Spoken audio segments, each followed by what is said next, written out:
was here in November. Looks quite busy out there. Pushing start approved, face south. London Heathrow, Europe's biggest and busiest airport, transporting more than 74 million passengers every year. Just your passport, please. Have you got your boarding cards in your hand, ladies? This is so big, this is so complex, it's Gatwick on steroids. With a flight taking off or landing every 45 seconds, Passenger Marishwa. Heathrow is operating at full capacity, and there's no room for error. You know, if Heathrow sneezes, the rest of Europe and the world catches a cold. We could have blown something, is that what you're saying? Even the smallest problem can cause chaos. 915 and 919 have been cancelled. Nothing is landing, nothing's taking off. And cost the multi-billion-pound business a fortune in fines and lost revenue. We lost about £3,000 just because of you, sir. This series goes behind the scenes. This is the bit no one sees. To follow the hidden army of staff working against the clock to get thousands of planes away on time. Every second counts. The size of a small city, Heathrow has its own police force. Excuse me, sir. Can I ask you to come with me, please? Paramedics and vets. Wow, look at you. From the baggage handlers and security officers. Look at that. Ah! You can't take down the aeroplane, no. To the air traffic controllers and pilots. I'm not going to say I'm living the dream, but I... Everyone has a vital role to play. All good, clean fuel. In keeping Britain's most famous airport flying. It's in the hands of God, really.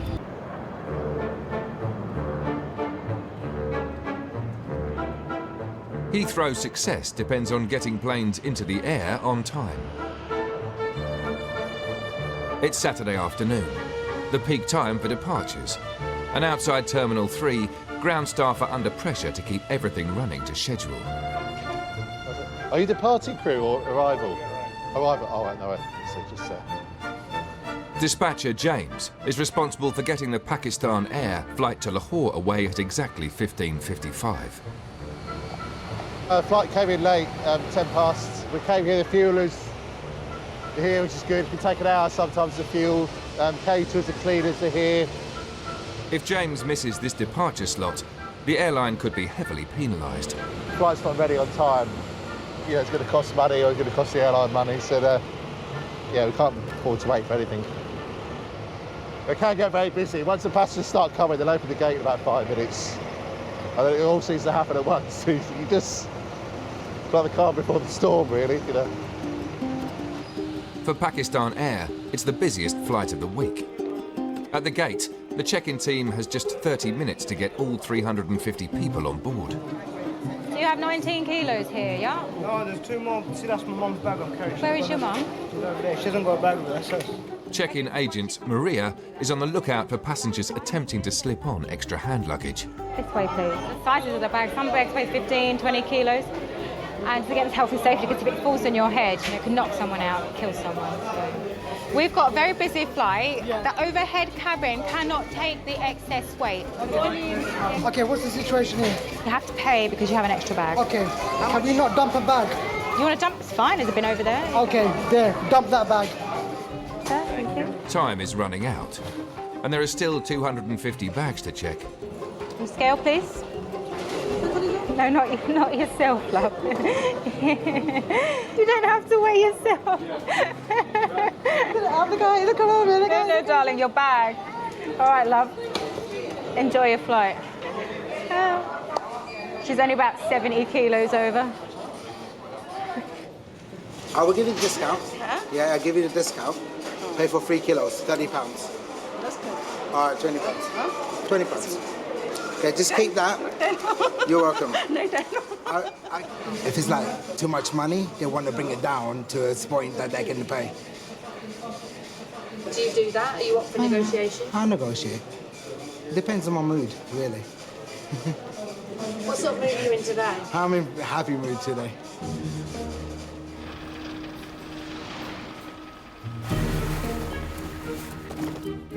It's not just at the gates where heavy bags can cause delays. It's all business. Careful, you're going to get crew bags as well.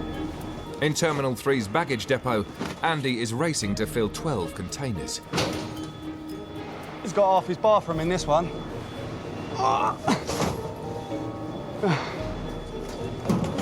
Why is it hard work? Because the bag's heavier than the other flights. Ridiculously heavier. With a luggage allowance of 50 kilograms per passenger, Pakistan Air's bags are among the heaviest in Heathrow. You don't think, like when you're carrying your bag along, you don't think how heavy it's going to be for someone that's just thrown 300 bags in all different bins.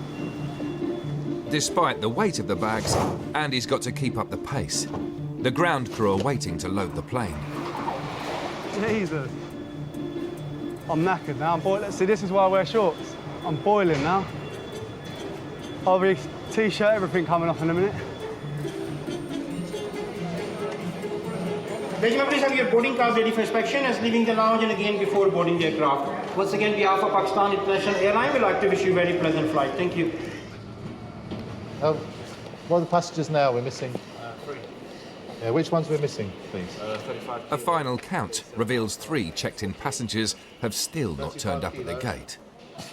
Just missing passengers now. We're still loading the aircraft, but there's no problem. We'll be done in about 5 or 10 minutes, but we'll just try to get everybody here, really. Charlie, 3 passengers missing, 3 passengers. The whole team is dispatched to scour the departure lounge for them. How long ago did they come through? Quite a while ago, so they should be somewhere in the departure lounge. I checked where the seating area, and then I got back to duty free again. PIA? PIA, yeah? Straight down, please. Gate 27, we're about to close. Thank you. Thank you. Jaldi, I don't know, we are late, madam. Here. This way. Watch it, watch your foot. Here. With the flight now 10 minutes late, and 1 passenger still missing, the airline must make a decision. I really don't know where to look now. Do you need more time? How long do you need? There are already about 300 passengers there on board, so we don't want to wait. We have lots of pressure at the end from Heathrow, from our the management, from head office, and we have to send the flight. The order to leave without the passenger has been given, but the flight can't depart with their luggage on board. We've gone past schedule now, so this is costing the, it's to delay the flight now. So yeah, time of the essence, really. Yeah, 41 right, 43 right, yeah. Any passengers fails to show to flight, bags have to come off the aircraft. So yeah, it's just basically get them off, get the bags off and close the flight. James's team must search through 12 full containers, and with every minute that passes, fines are mounting. Last year, missing passengers cost airlines £3.5 million in late fees. 2-0, please, 2-0. We're still looking for bags, Ethan. Let's close the doors in case he turns up. We can't accept anymore, yeah? Finally, the bag is found, and the flight can go. Half an hour late. Right, can it close, that's it? Yep. That's it? Yep. All done.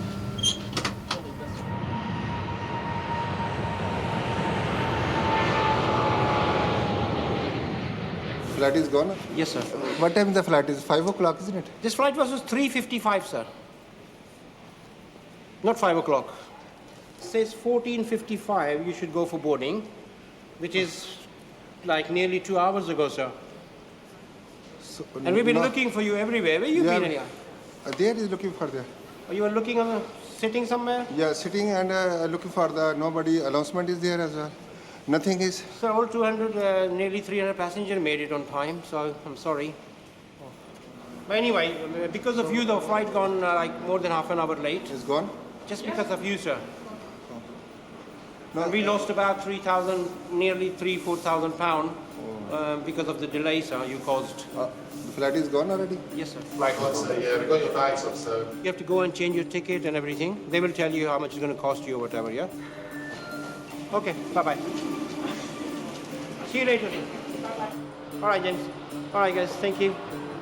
There's no rest for the Pakistan Air team.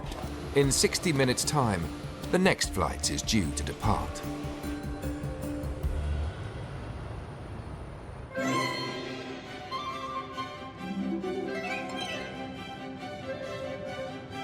Every 45 seconds, a plane lands or departs from Heathrow, and the air traffic controllers are responsible for every single one.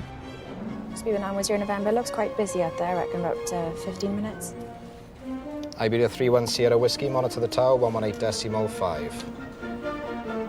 Every day, they must precisely coordinate more than 1,400 plane movements. In a busy hour, we can depart 1 aircraft every minute. We call it a wheels-up departure, which basically means you got one on the runway which is departing. The moment the nose wheel is off the ground for that aircraft, we're clearing the one behind for takeoff straight away. Using only 2 runways, I don't think there's anywhere else that pushes as much traffic as we do. Gavin is starting his shift. Over the next 8 hours, he'll depart over 400 planes. Yeah, okay, mate, perfect, thank you. Sometimes, I might look at it as a little train set for me. So when I was a kid, I used to have my train set, and I'd be sort of moving my trains about, and you go there, you'll go in there, you'll go in, and that's exactly what I'm doing up here. You could have 7, 8, 9, 10 different things going on. And multitask, believe it or not, men can multitask. The air traffic controller selection process is one of the toughest job interviews in the world. Less than 1% of applicants pass. It suits some people, it doesn't suit others. An Oxford graduate might not be suited to air traffic control, but myself, coming out of school with 5 GCSEs is. Air France 863 Whiskey, good afternoon, push and starts approved. Because we're working 98% capacity, we've got very little give, very, very little give. So yeah, we only need to have, a small little problem at Heathrow, but the knock-on effect, not just through Heathrow, but throughout Europe, could be massive, and even throughout the rest of the world.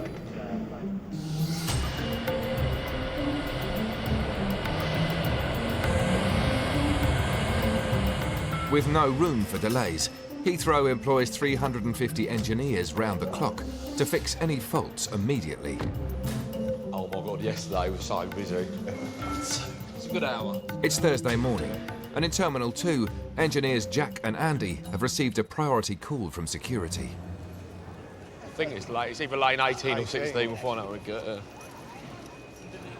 The belt on the fast-track lane has broken, and the queue is at a standstill.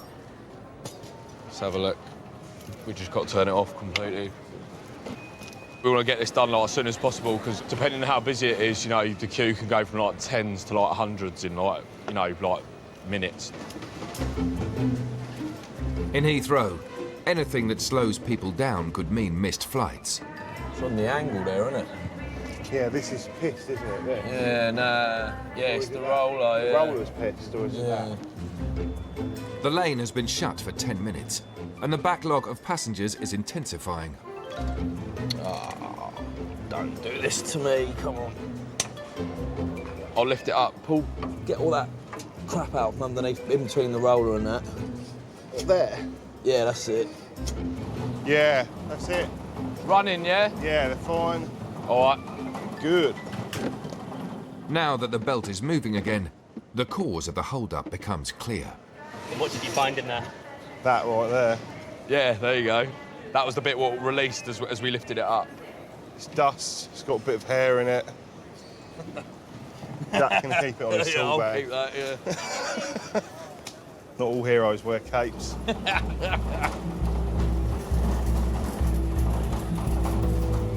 Heathrow is one of Britain's busiest borders. To police it, the airport retains a force of 400 officers. What was the time of arrest, please? It's 11:43, Sarge. And the offence? Attempted GBH, Section 18. Take that. What, is it another GBH? Serious assault. 2 hours into their shift, PCs Claire and Steve have received an alert that a suspected violent criminal is flying out of the airport. We're going to speak to a male that's on a flight this morning that's been circulated on PNC for a serious assault. So we need to go and have a word with him, identify, see if it's the same person. When you say have a word with him, you mean nick him? Yes. And if he is the same person that's wanted, then he will be arrested. They're getting to the gate early, to be in position when their target arrives. Hello, gents. Can I ask you if someone has checked in, please? Oh, yeah, by all means. Yeah. He hasn't checked in, is it? OK. What time does check-in close? 11:20, sorry. 11:20. When he does check in, he presents himself here. You need to tell us, please. Because he will not be flying. Well, he's not got long to check in then. Has he? No. He's got 20 minutes. If they fail to arrest the man before his flight departs, he could be gone for good. If he does know that we're looking for him, he might see us and decide he doesn't want to get this flight after all and turn around and go the other way, which just makes our life a little bit harder. Because then we have to look through the airport for him. I'll just go and find out if check-in's closed. Sorry, is check-in closed? No, it's still open. What time? How long's left? Any time now. I'm just seeing the bloke with the hood looking at us. It's close. It's closed. Here we go. Ooh. Sorry, sir. Can I just ask you what your name is, please? Have you got a passport there? Are you from the States? No, Australia. Australia. I'm not very good with accents. It's all right. We're just looking for someone, and he does look a little bit like you, but he's not you. That's fine. Cool. Awesome. With the gate closing and no sign of the suspect, Claire and Steve are forced to abandon the search. Maybe he's just had a bit of cold feet or something. Damn it. One of them days.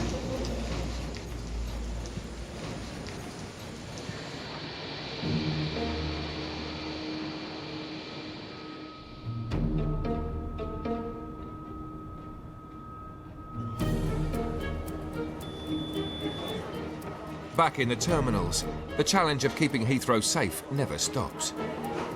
Come forward, please, ladies.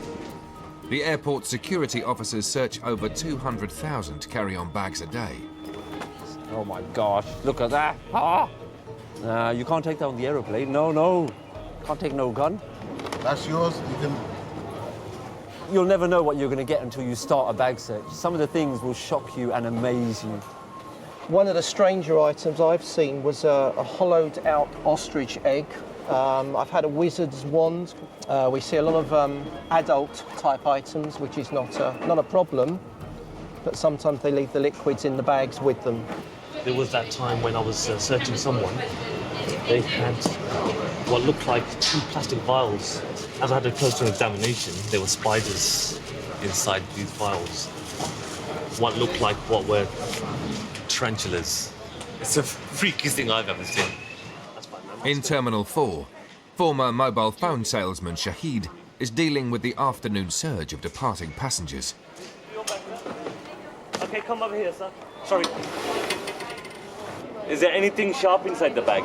Nothing like that, no? Okay, one moment. So leave everything there. I'm just going to check it, okay? Uncle Eki, what's this? Hammer. Hammer? So you can't take this with you? Not in your hand luggage, you're not allowed. I don't know. I just want This hammer you can use, maybe. Oh, no. Because I'm a carpenter. You're a carpenter, yeah? A carpenter, so that's why I said take good tools to there. Oh, no. You see, all these tools, you should be in your big bag. Okay. Oh, my God. What's the other one as well? No. In the hand luggage, you can't take this one. Oh, my God. Uncle, look at this. Cordless. Battery. You can't take this one with you either. Okay. You sure, yeah, Uncle? Yeah, sure. It's all gonna go? Yeah? The tools will be going in the bin, but it appears the passenger has other, more serious concerns. No problem. Yeah. If he doesn't leave, he will be forced to leave. He's received a deportation order from the UK Border Agency. He's not allowed to work here. He'd been here illegally for 10 years. For 10 years, he'd been here illegally working as a carpenter, a builder. And recently, he'd fallen off the roof where he was working, broke his leg. And at the hospital, that's when they saw that he was actually a legal immigrant. He just needs to go to the immigration and get his passport. Okay, can you help him with that? Or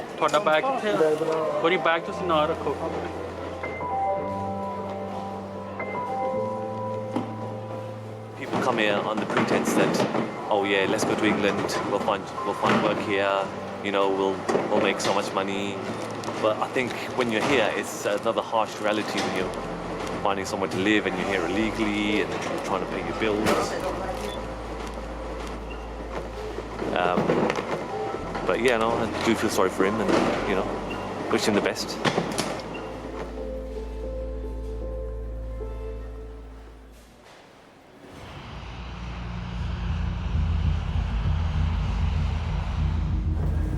Nearly 30,000 people will leave from Terminal 3 departures today, but a handful won't make it further than the gate. Cleaners coming off, so we're just in time. Heathrow police officers Claire and Steve are on the lookout for a new target, a passenger who has missed his court date. All right, so this time we've got a 23-year-old male who didn't turn up to court when he had his drink drive hearing. So now we wait for him like we did before. He's been up and taken it probably a good 5 minutes ago.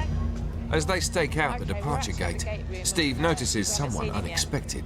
It's our J-bot from earlier. Which one? Hold this. A familiar face among the hundreds of other passengers. Hello, mate. You got your passport, please? Yes. Cheers. Thanks very much. The suspect, who had eluded them earlier in the day. You're wanted for serious assault, mate.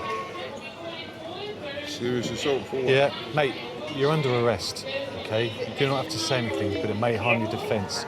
You do not mention something you later rely on at court. Anything you do say will be given in evidence. Where are you going? Australia. For how long? Not at all now, am I? Come over here with me a minute, pick your bag up, give him your boarding cards. Mate, I know this is very unfortunate. Are you pleased with that spot? Pleased with it, but if I hadn't have spotted him and known he got on that flight, I would have been annoyed. Yeah. The other suspect was also arrested. He was later charged and found guilty of drink driving offences. I'll see you back at the Nick. Steve's prisoner was released without charge.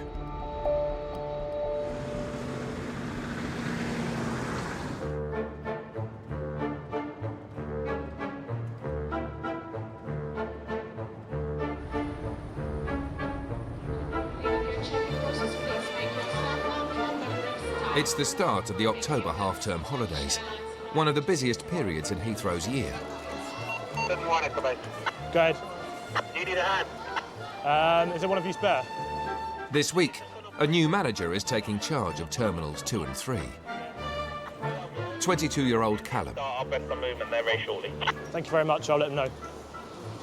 I joined the team 3 weeks ago. I've just been through some training. Then I did a shift last week, and today is my second day, and it's busy, very busy. He will be assisted by Demi, a veteran of the terminal with 20 years of experience.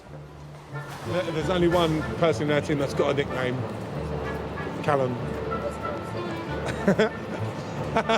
Harry Potter. I can see it, I can see it.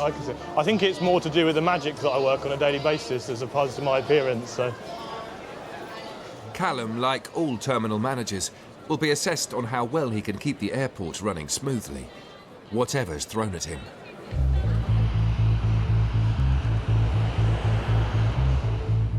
It's one of the busiest weeks of the year, and heavy fog has descended across the southeast of England. At Heathrow, the dense fog has reduced visibility to less than 100 metres, slowing all operations on the airfield. In the terminals, flights are being rerouted, and the already full afternoon schedule is being pushed to breaking point. Dublin tomorrow. There are no seats. If you have not yet been rebooked onto a flight to Dublin tomorrow, you will not get out from here. Basically, the queue of about 150 passengers, they're not going to get on a flight tonight, and more than likely not going to get on a flight tomorrow. The situation is so bad that Callum must continually update Heathrow's most senior managers. Callum, please. We've had an Aer Lingus flight just cancelled, it's full. So they're being landed now and sent to check-in to be rebooked. The Air China flight, I believe the inbound flight was diverted to Brussels. So the passengers are all airside. We're just trying to find out whether that's going to go tonight or not. Heavy fog has a knock-on effect on every area of Heathrow's operation. We only need to be in fog for maybe an hour, hour and a half, and that's already had a massive effect, massive impact. We can't see anything out the window, so we need to give more space in. So instead of 3 miles, for example, between 2 aircraft, we need to give 6 miles. Then delays start creeping up on outbound aircraft, and that's where the airlines have to start cancelling flights, because it's just not possible for us to be able to get those aircraft away. By 4 p.m, slow-moving queues of grounded passengers are filling Terminal 2. Tempers are fraying. We have been standing here for hours. Like, they treat dogs better than they've treated us. When everything works, it works okay. When anything broke down, everything broke down also. She said to me, is it that bad? I said, well, look round the corner and you'll see. So she needs to, I hope she doesn't think 100. All they've got here is 100. Do you mind just having a word with her, seeing what her plans are? So I need to go and speak to them. With so many frustrated passengers, Copenhagen, who are you looking for, sir? Callum is relying on Demi's experience and charm to manage the crowds. Anyone want some water? Oh, okay. But even Demi is struggling to maintain order in the terminal. I'm sorry, that's not fair. We're also waiting very long here. Well, what's happened? This guy here, right in the front, comes from the other queue on our desk. Sorry, gents, but do you know these people have been waiting before you? Yeah, you need to be at the back of this line, guys. We were just queuing here for the last hour. Yeah. Right, okay. And I've been calling for an hour. No, that's something you need to take up with your officer. Sorry.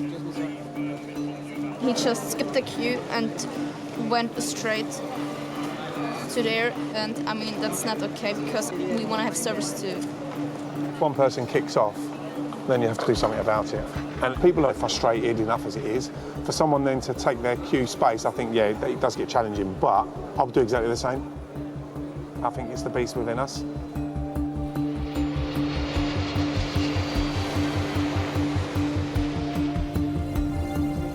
While Callum's team try to keep the peace in the terminal, outside on the airfield, the airside safety team is on heightened alert.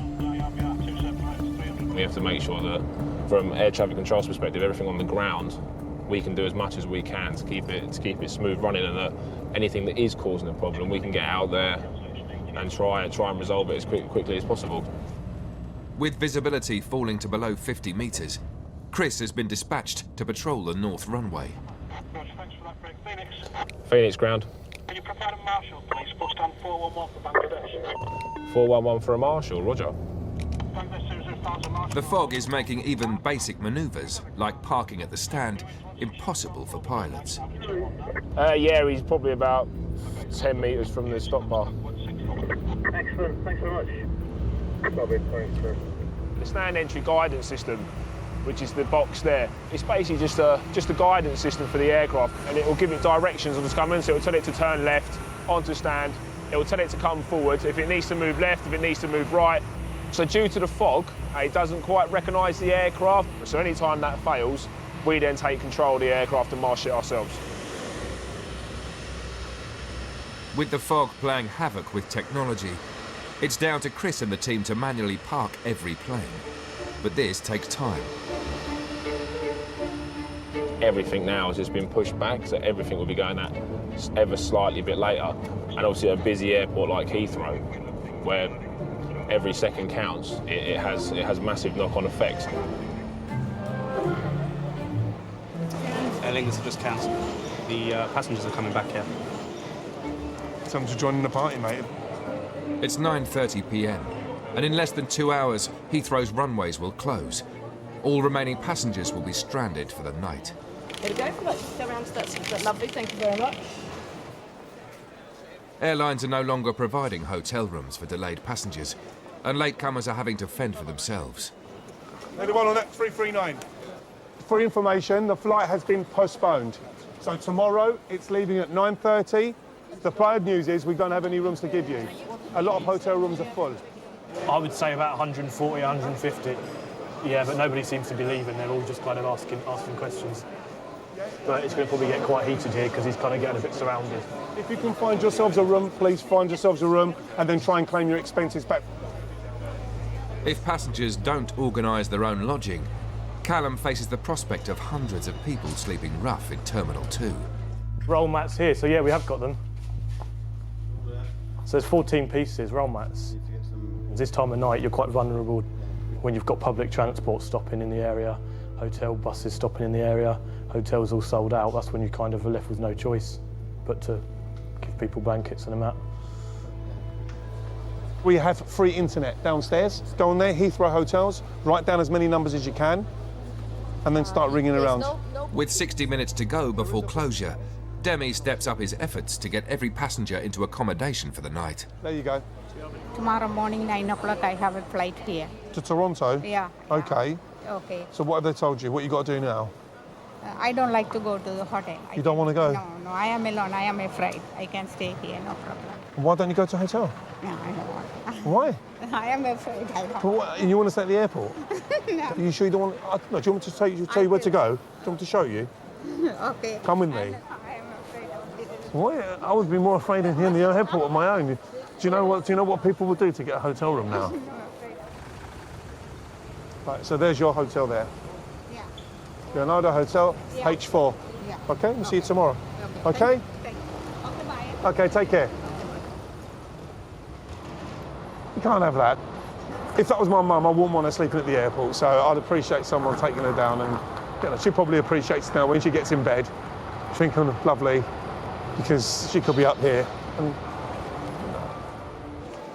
no, I'll get a hotel and come back. Get a hotel. Have a sleep and a drink. And then... Okay. Thanks very much.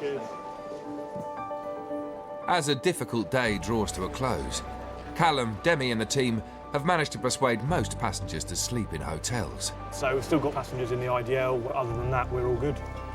Good stuff, good stuff. All right then, fella, so we're looking good now. So the terminal's ready for the morning as well, so we're all right. I think we're in a good place. Copy, thank you, mate. See you in a minute. This is the first time in this role that I've handled any kind of weather disruption. So, but I think it's gone very well.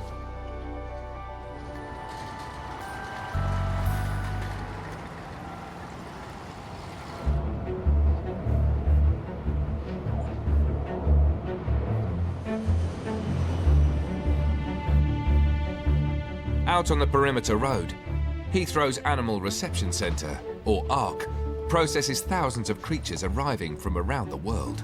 Hello, sweetie pie. From cats and dogs. Should we go see your owner? Come on. To lizards, frogs, fish and turtles. Staff are tasked with keeping diseases like rabies at bay.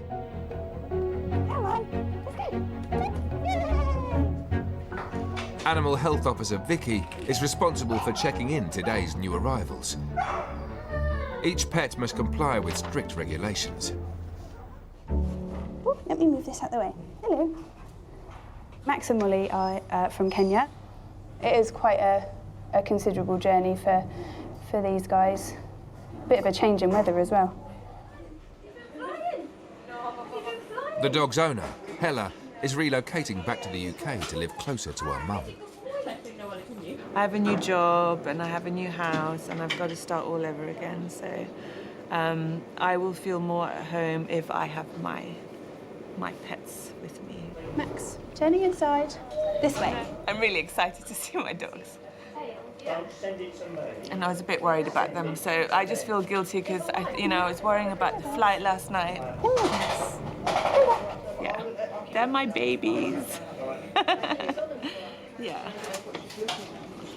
Picking up Molly and Max? Yeah.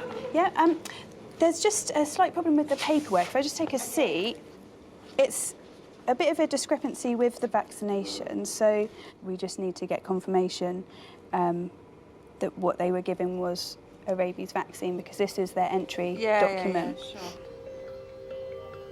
Unless Vicky gets the correct form certifying the dogs are rabies-free, they'll face a lengthy quarantine. 3-2. So I'll just give this number a call and I'll let you know what they say. Okay. Okay?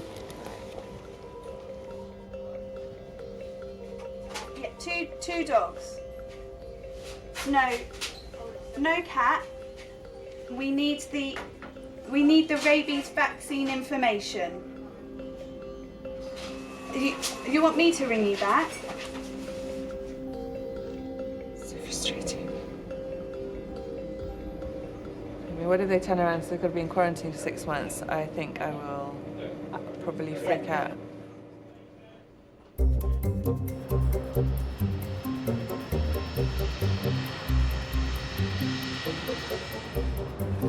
For most passengers, air travel in the 21st century is not a luxurious experience. Any laptops, iPads, take them out, please. More liquids and toiletries. But in some discreet corners of the airport, an exclusive set of travellers are preparing to travel in style. Hello, how are you, sir? Hi, James from Virgin. Okay, welcome back. Thank you.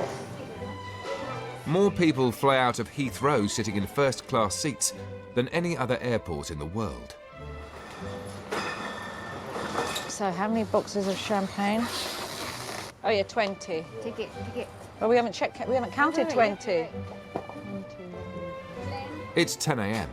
and premium lounge manager Callum is overseeing today's delivery of champagne.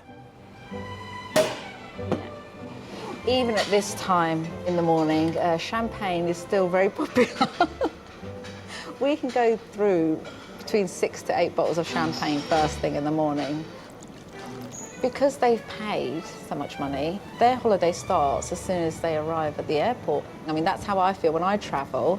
I'm in holiday mode, so I don't think about the time.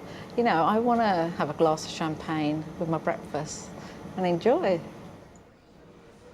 It's impossible to go economy. I mean, my accountants always have a go at me about it. But look, I'd spend 250,000 probably a year, maybe 300.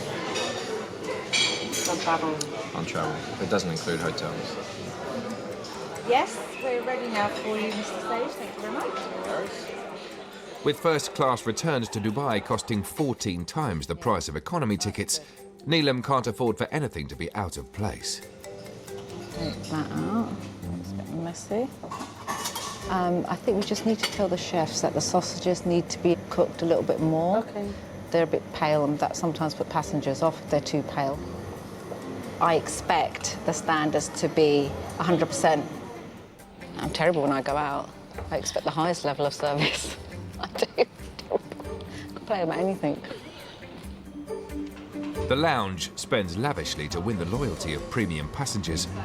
£350,000 a year on champagne and £20,000 on flowers.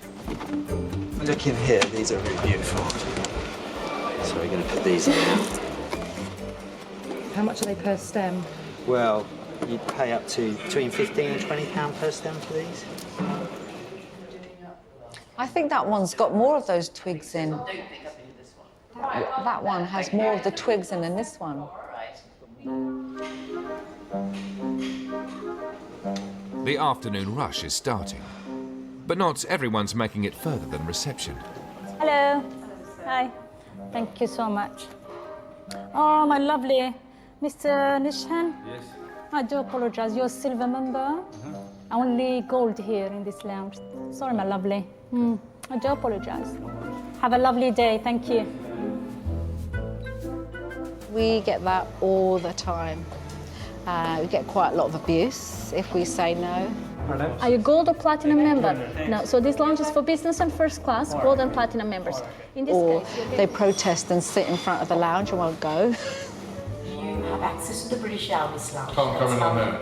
Unfortunately not. Right, okay. Seems a bit daft. Okay, thank you.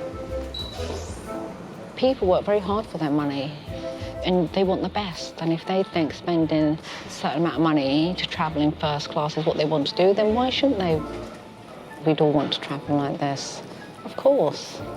But we can't.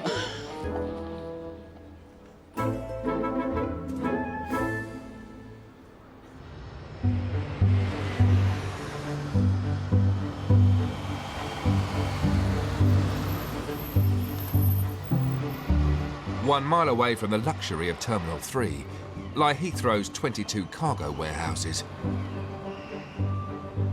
Morning, Grumpy. Cargo handler Mick the Hat has 30 tons of freight to pack up, ready for the afternoon's flight to Chicago. I've been doing it since I was 17. Work that out. I started here when I was 17. I'm now 64. 4 large crates of salmon are packed and ready to go. 50,000 tonnes are shipped every year, making it Heathrow's biggest export by far. What kind of things have you shipped here? All sorts. Vegetables, flowers, bodies, body parts, loads of wood, anything. It goes through that door. I'll tell you, you'd be surprised what goes through here. If you'd have come yesterday, you'd have seen the rabbits. Today, one item requires Mick's extra special attention. Right, where's the sandwich pallet? The car's here. Do you want to get it down onto bay 3? Yeah. Now we're going to move off to door 3. Come on, this way. Oh, here we go.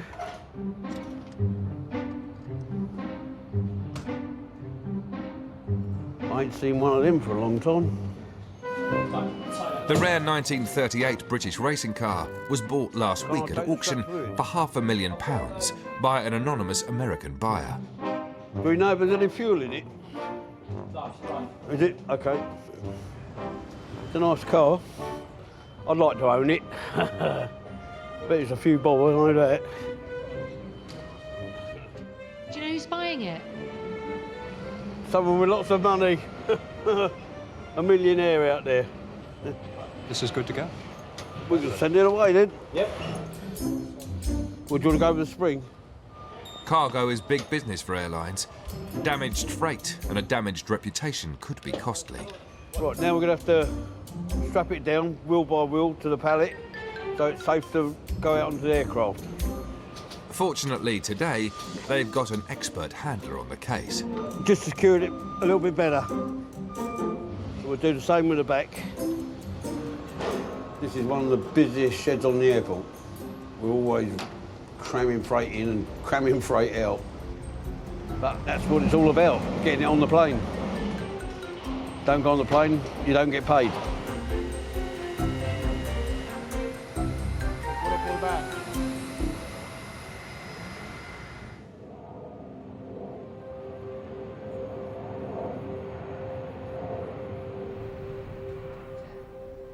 In the animal reception centre, Hella has been waiting for an hour to find out if her dogs will be released or sent to quarantine.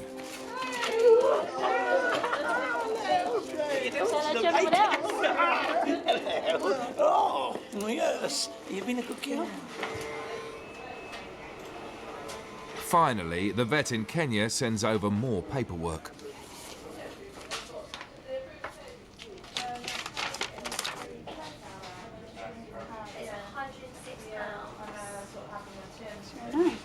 Lovely.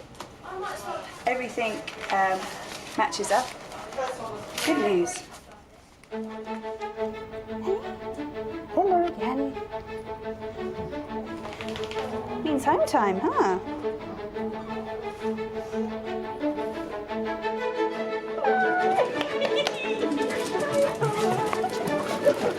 How did they get that reaction? Thank you so much for your help. You're welcome. Lovely to meet you. Have a safe journey. Bye-bye. Now I feel like I've got my family back and I can kind of get on with getting into my life here in England.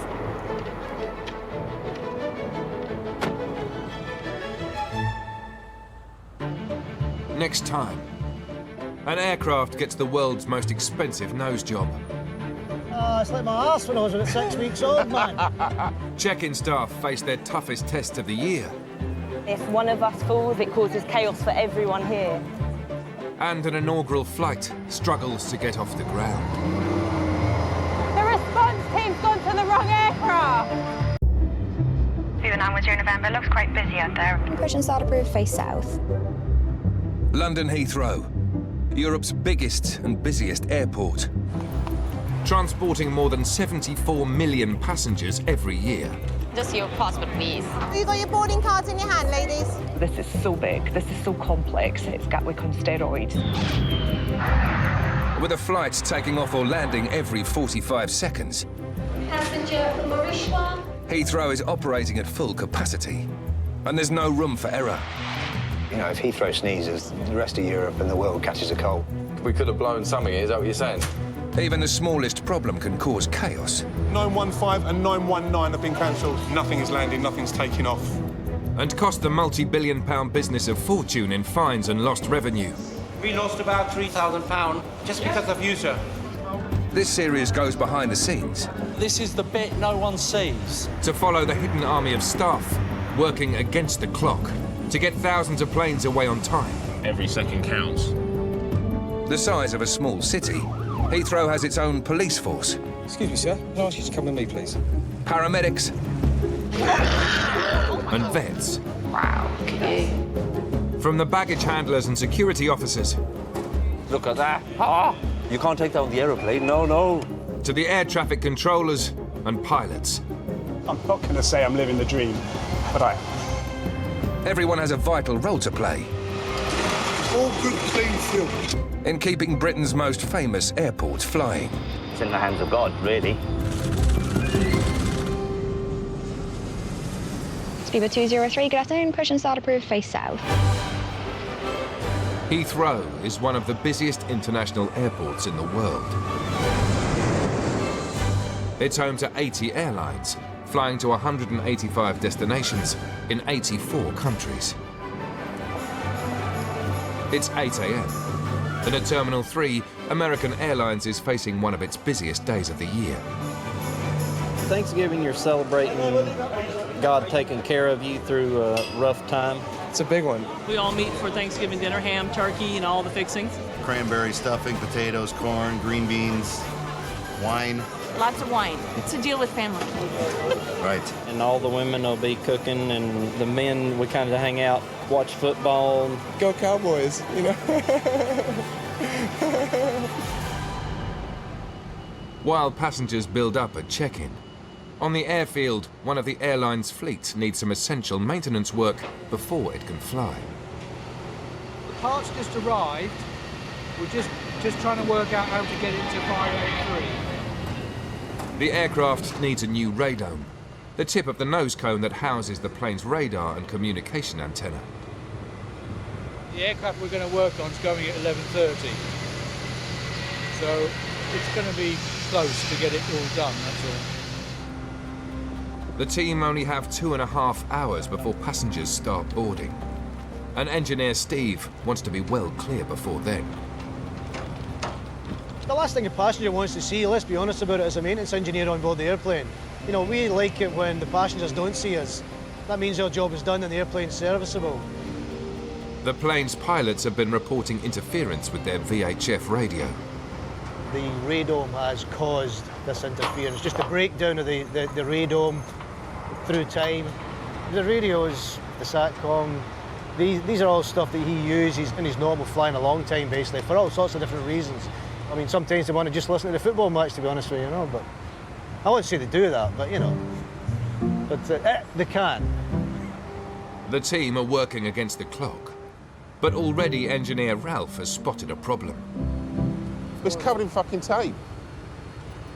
Somebody's stuck sticky tape all over the radome, and we can't leave it on because it'll just paint a massive stripe on the weather radar as the radar sweeps. So we need to get it off, but where it's so old and weatherised, it's going to be a nightmare to take off. It's going to slow the job right down. Let's see if we can get it cleaned off.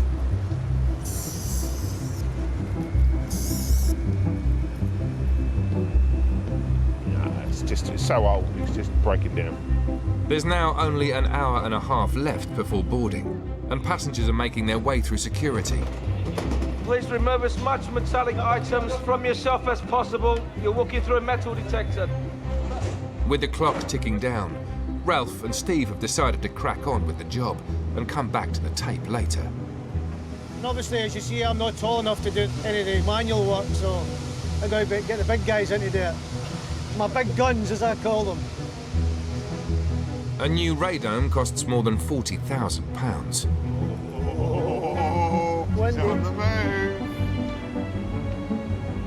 Just let me know when you want it in, Ralphie. Wiggle, please. Give it a little wiggle, that's it. Just a little one, run it through.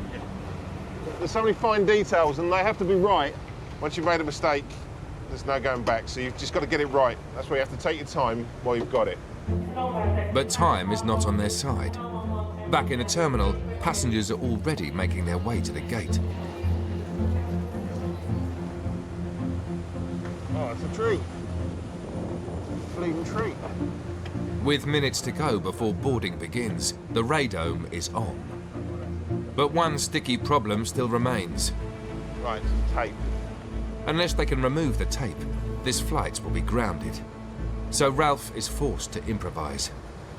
Do you know the trays they serve the food on? We need to get one of them, a rigid plastic tray.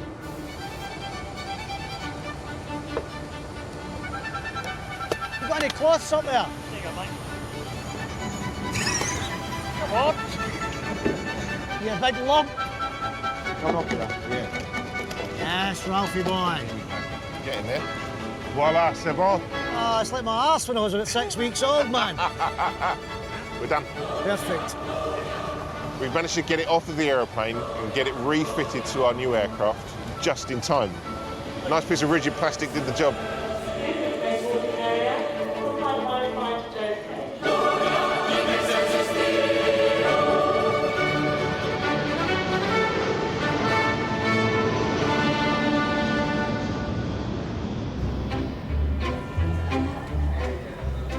Each day, more than 200,000 passengers pass through Heathrow.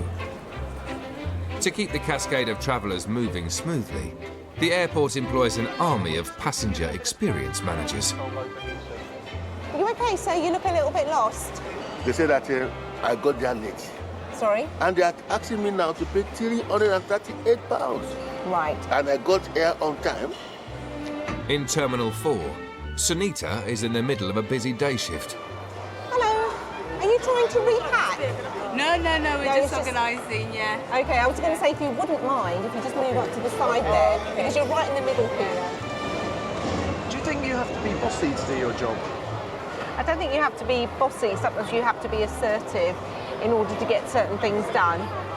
Right, sir, you were late. They tried to help you, and there is no choice but to have to pay. That is not fair. With over 25,000 passengers passing through the terminal each day, Sunita must be ready for anything. Sorry, could you repeat that, please? A passenger with me saying that she's just lost her girl. She's gone missing somewhere here, but she can't find her. I'm on my way. Have you lost your child? Yes, I have. How old is she? She's 2.5. 2.5. What is she wearing? You know the jumper one thing? Oh, like an all-in-one suit? Yeah. With a yellow jacket. Yeah. Spots black. Get control to get on it. We have a missing child, 2.5-year-old, last seen, Zone D. She's wearing a yellow top with black dots on it. We've got a missing child at the moment. You've just heard the call, yeah? Brilliant. Products over there, lovely. Thank you very much indeed. Guys, I need some help. We've lost a child. Can you just spread out and see if you can find the young lady? It's an environment where there's so many people milling around, and not everybody is a traveller. And actually, all you can see is the tops of heads here. It's now been almost 10 minutes since the child was last seen. Right, over that way. Right, I'm going to go this way. I've got trolleys looking as well.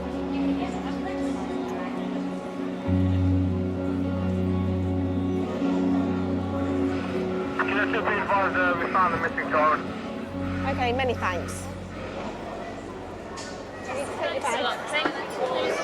Are you all right? Yeah, I'm fine. Bit overwhelmed. now. Bit overwhelmed. Is that a bit of a relief?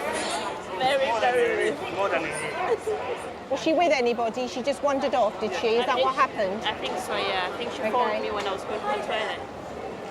My colleague here, he actually found the young girl. She was waiting near the John A, near the Qatar check-in. So I picked up from there. So you were the hero. Thank you. Job well done. Well done, Saeed.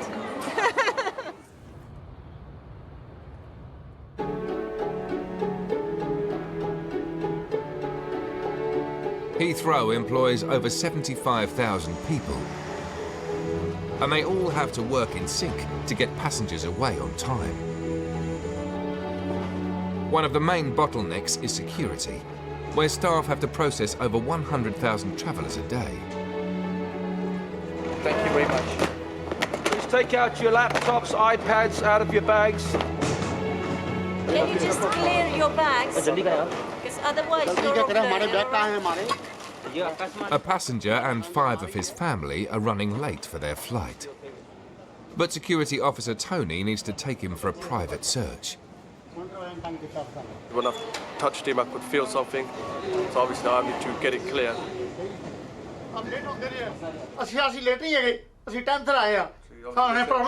She said obviously they came time and they've been here 4 hours outside, but obviously because they had loads of bags and stuff to check in and that. After being delayed at check-in, the man is now running out of time to claim back a £500 VAT refund. The airline's waiting outside for him. We'll get you checked and then we'll... Check because I want VAT. He said don't have time. Coming 4 hours before here, 5 hours. I'm not happy. The airline guy who's in charge, he said that if he goes for his VAT, they're going to offload him, so that's why he's not really happy about that. We have children. She give me too much problem. We just started to take the key cards there. We'll try, we'll have a word with them and see if they can just quickly... I'm not bad man. पता तो सी बात नहीं करे share कर लो button मार डालो We'll see what we can do. The passenger has been cleared by security, but he's now very late for his flight, and a chaperone is waiting to escort him to the plane. He's going to miss the flight now because it's already 2 minutes past the Please, you help me, please. You help me. No, you sir. have 500 pounds. We don't have any time for VAT. We have to upload you then. Make your decision. I'm coming 5 hours here before. You want to they give me problem sir, for me. The pushback was 2 minutes ago, 3 minutes ago. So we can upload you or we can make the flight. And they do it by post or anything like that? They can do it by post if you want. Say more No, we don't have time, sir. 2 minutes ago was pushed out back of the aircraft.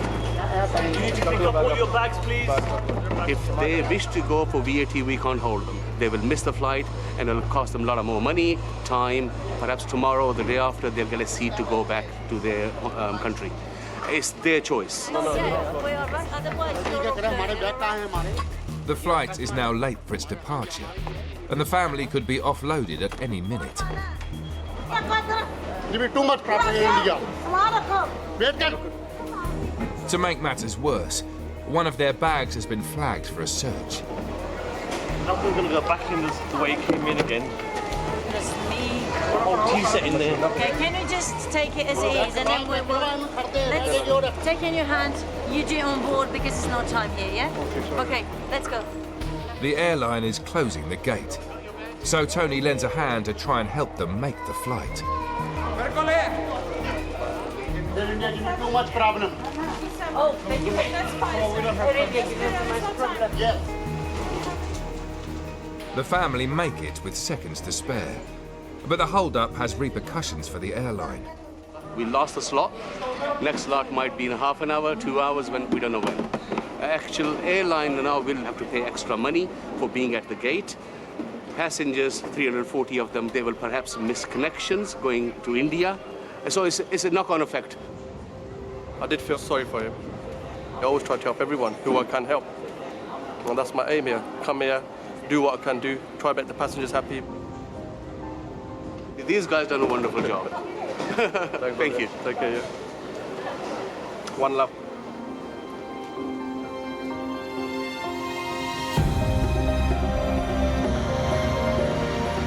Each year, over 470,000 planes take off and land at Heathrow, carrying up to 75 million passengers. But not everyone is welcome at the airport.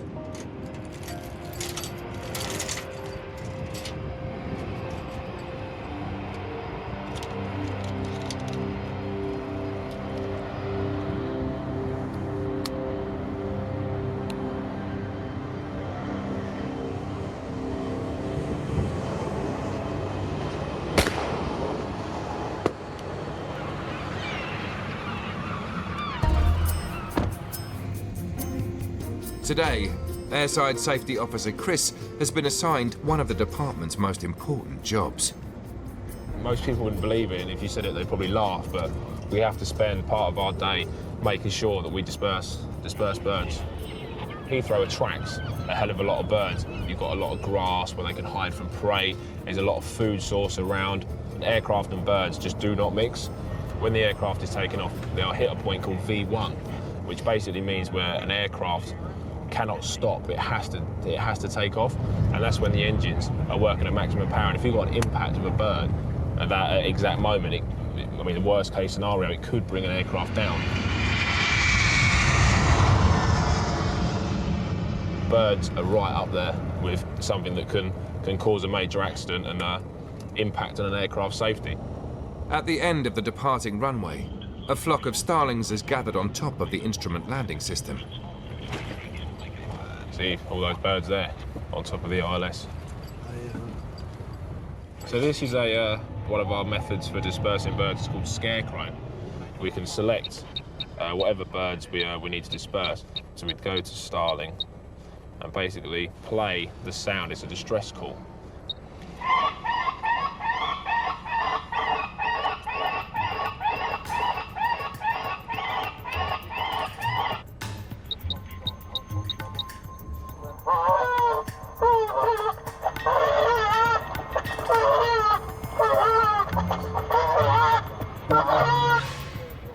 That one was a very distressed goose. Yeah, that sounded pretty graphic. The birds are refusing to budge. And with the plane taking off every 80 seconds, Chris needs to move fast. So these are pyrotechnic shoes, kind of like a small firework. So you just load it up in the gun, fire it in the air, it'll shoot up and just make a loud bang noise, and that should just deter the birds and scare them to just shoot them off.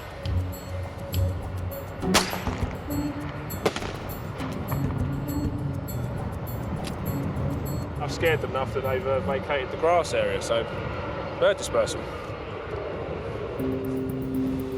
While Chris keeps passengers safe in the sky, someone else is looking out for them in the terminal.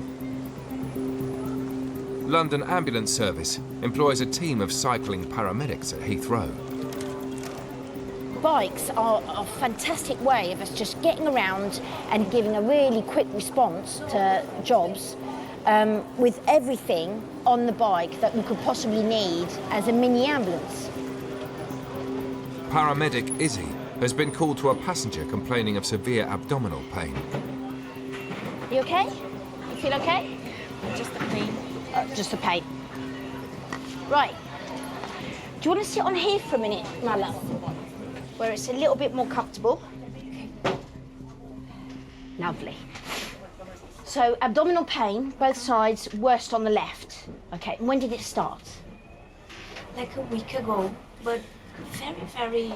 Faint? Yeah. Okay. And is it, what, today? Has it got really, really bad? Yeah, I could leave the bed today. Okay. Have you taken any pain relief? No, because I am pregnant, so okay, so you're pregnant. Yeah. Right, okay. First baby? Yeah, and she's moving. Sorry? She's moving. She's moving? Yeah. That's even, it's a she, you sure? Yeah. Awesome, lovely little girl, beautiful. Okay. Letitia and Raphael are already checked in and are keen to get home to Brazil. But Izzy insists on a thorough check to make sure Letitia is fit to fly. So, I know you're saying that you've had this for about a week and it's gradually got worse, yeah? Yeah.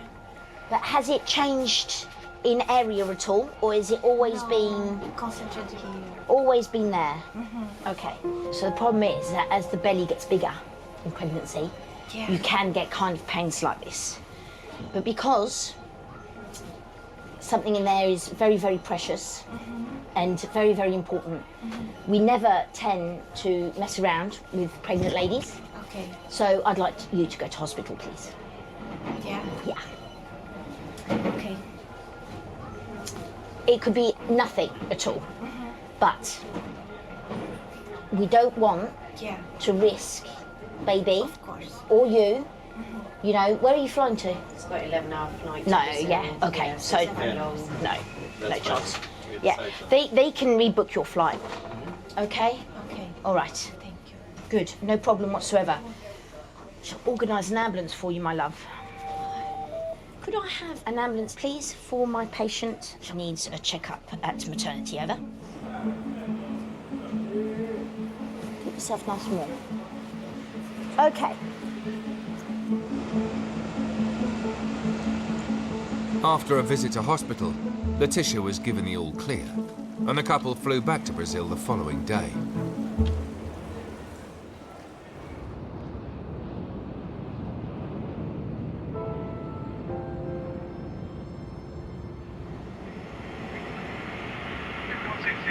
morning, maintain altitude 3,000 feet to London, heading 150 degrees. Checked.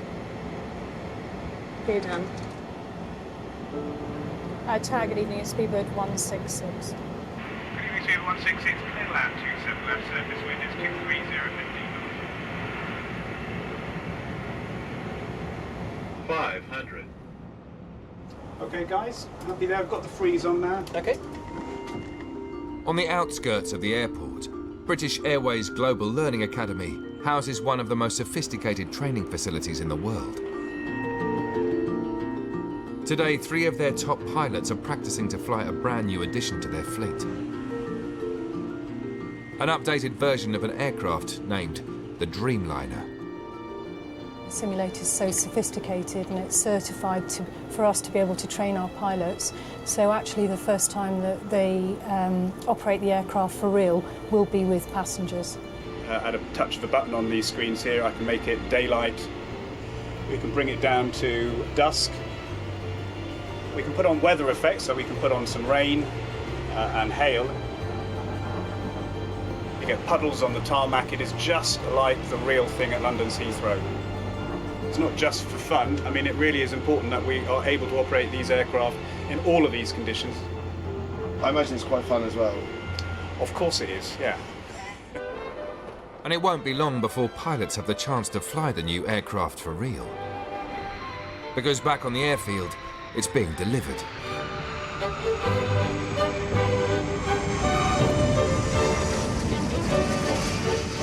In less than 2 weeks, the £185 million plane will set off on its inaugural flight to Kuala Lumpur. And there's a lot at stake for the airline. Everybody's watching that Dreamliner for the first time going off to Kuala Lumpur, so we don't leave on time, we may not arrive on time. A vast amount of people within BA all focus on that inaugural flight to Kuala Lumpur. Back at the Learning Academy, cabin crew are being drilled in the art of service. And flight attendant Claudia will be looking after first-class passengers on the maiden voyage. I'm just gonna see if my training is still up to scratch, if I'm at an acceptable level. Along with 7 other trainees, Claudia is brushing up on the airline's afternoon tea service, led by instructors David and Jazz. May I? A lot of our customers from around the world will book a British Airways ticket the afternoon tea. because they like the Britishness of us. Thank you. We have the cup, then the milk jigger, the sugar bowl with sugar tongs, and then the teapot. The handles must all point to 4 o'clock, just to give it symmetry.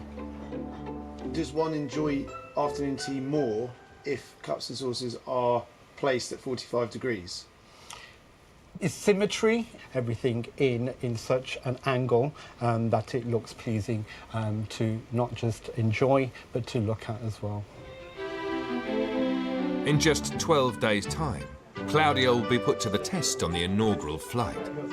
It is a very important flight. It's high profile, and we want to showcase this flight. We want to get it 100% on this flight, absolutely.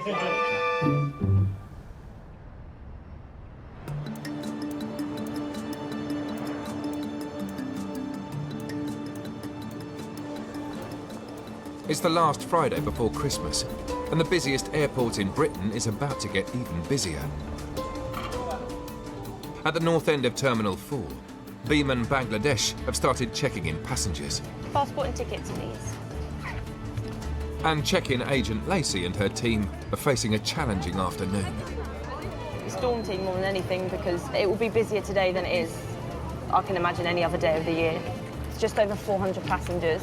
They want to get into Bangladesh before Christmas. So we have to make sure that we do all work as a team to get the aircraft gone on time. Because if it doesn't go on time, then big penalties for delayed flights. So we don't like delays here. But it's not just the number of passengers that's a challenge. Biman's luggage allowance is 40 kilos a person, double the amount of most airlines. If you can put the first bag on the scale for me. Altogether, you can check in 10 pieces of luggage at 200 kilos, okay? And Biman passengers are renowned for using every last gram. Okay, and your next bag, please? Did you weigh your bags at home? Yeah, we did. 200 kilos, exactly. Wow. Exactly. Yeah, well exactly. done to me. You did very well. Lacey and her team have less than 3 hours to check in all 400 passengers and 18 tons of luggage. Waiting in line is Mr. Ahmed, who's travelling with his wife and 5 children. So shall we start putting them in? So how many do you have at the moment? 18 pieces with 3 cabin bags. What, 18? With including 3 cabin bags. You seem to have a lot of bags. Yeah. We don't wash our clothes there because when you do, it gets funny color. Yeah, so we just use and put them away, use and put them away for 1 month. When we come back, my wife's got a lot of cleaning to do, a lot of laundry. Yeah.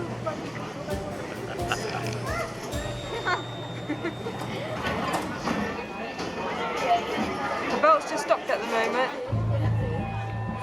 Lacey's team have only an hour left to close check-in, but they've hit a problem. The bags got stuck just on the corner, and when there's an outpour of bags, they're all just going to clog on top of each other, so we had no choice but to smack the emergency button. It's really not good for us. Worst case scenario, the flight is delayed, and obviously that's big penalties for delayed flights. While the Biman check-in grinds to a halt, Security Officer John and his team are trying to keep passengers moving. All liquids must be removed, please, out of your bags. The security department have to clear more than 73 million bags a year. All right, here we go. And luggage that's been flagged by the X-ray machine has to be searched by hand. Okay, it would appear possibly liquids in your bag. Let's just confirm that. Yeah, there's a strong possibility. If you can unzip the main zips, but please do not insert your hands inside it, and we'll start the search. Following a foiled terror plot in 2006, all liquids coming through must be less than 100 millilitres and placed in a clear resealable plastic bag. Okay, so let's locate the item. Is that it? That's one item we started with. This is considered as a liquid. Oh, creams, gels, paste. Shit. Yeah. But it's okay, it's not over 100 ml, so you're fine there. Oh. Right, so we'll put that in the liquid bag and we'll do a quick test.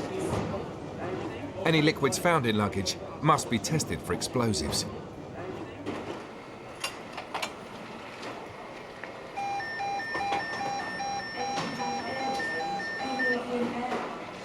Okay, madam, if you can just bear with us, we just have an activation on this liquid. I'm just going to call my security manager.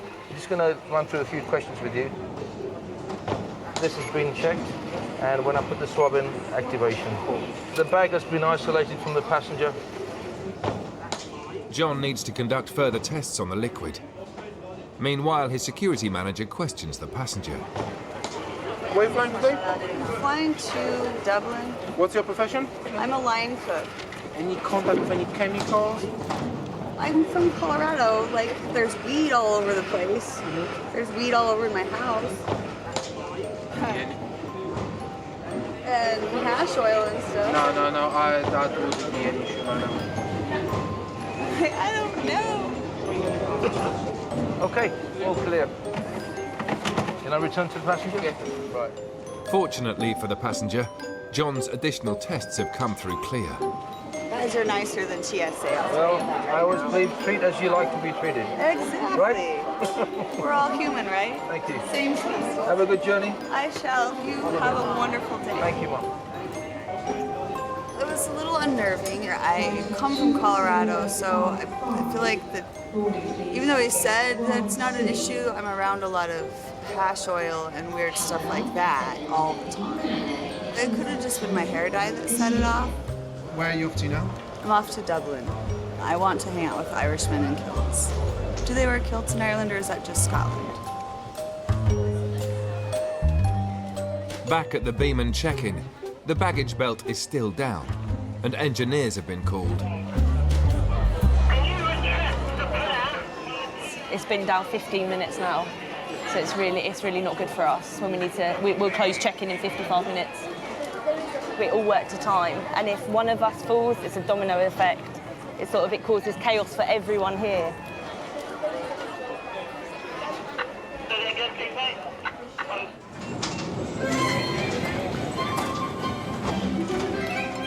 After a 20-minute delay, the engineers finally fix the belt.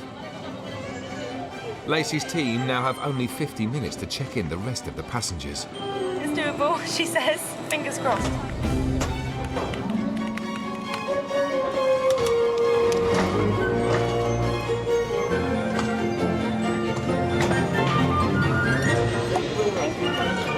It wasn't a smooth check-in today, I don't think, but we still managed to close on time.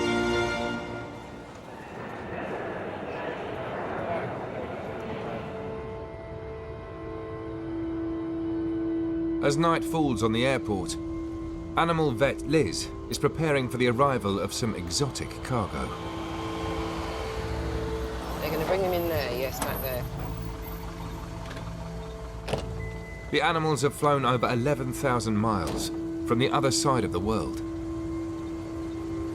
The ones you see today are not going to be at their most relaxed, obviously, because they'll be taken out of a crate and all the rest of it. They're going to be a bit jumpy and it's all very strange. Annually, Liz and her colleagues at the Animal Reception Centre deal with over 250,000 animals. And tonight's shipment is the biggest of the year.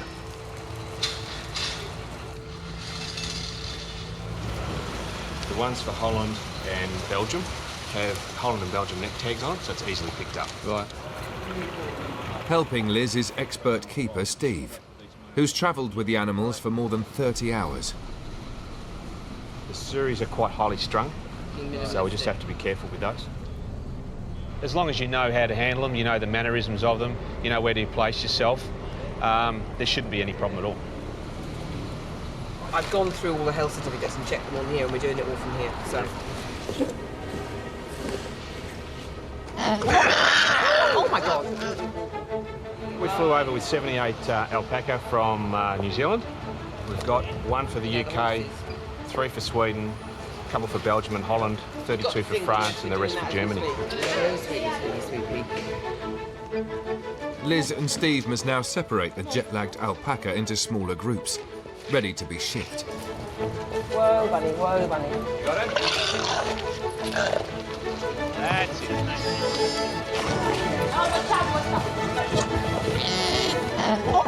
Just stand back. Just stand back. Let him just walk around in the compound for a minute. Just don't rush, don't rush, don't rush. With the alpaca not cooperating with Liz and the team, Steve steps in and shows them how it's done. Come on. Come on, come on. Good boy, good boy. You can quite easily hold them. Put your knee in here, or into the chest. Right in here.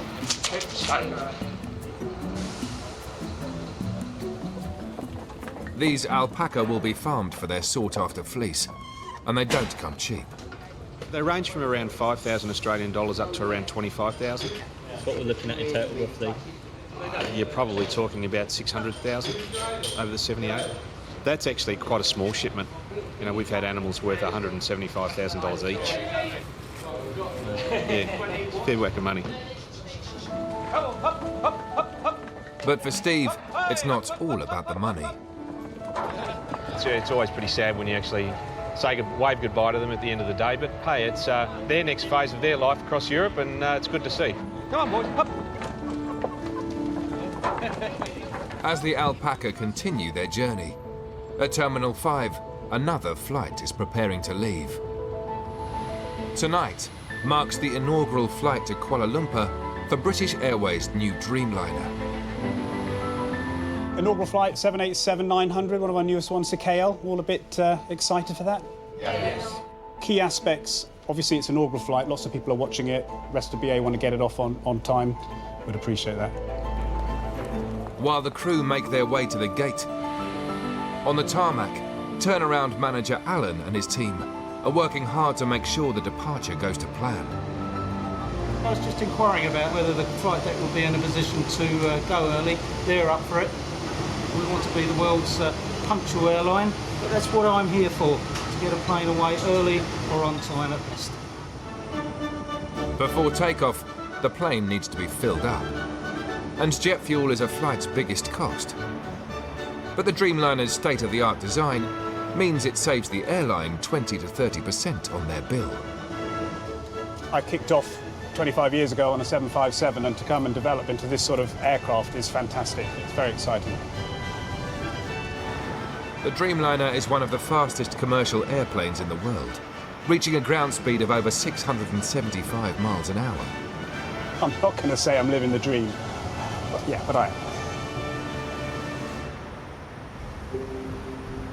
In charge of guiding the plane out of its parking space is 25-year-old Anastasia.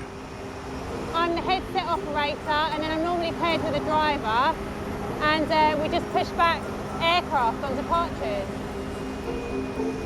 I come home all the time with like black all over my face, so I never bother to do my hair and makeup, even though I've got it on tonight. Back inside, cabin crew are boarding the plane, and this will be the first time Claudia has stepped foot on a Dreamliner. Hello, everybody. Welcome to the Dreamliner. This is our brand new aircraft. This is first class. I would like to travel like this. It's got a vanity mirror. Oh yes, I'm here. Beneath the wing, co-captain Meredith is doing her final checks before the plane is deemed fit to fly. Looking that the blades are rotating, any damage within the engine itself, any unusual marks on the aircraft really. So if we found something and we weren't quite sure, not quite sure is not good enough. Boarding has now commenced, and with less than 30 minutes until departure, everyone must pull together to ensure the plane leaves on time.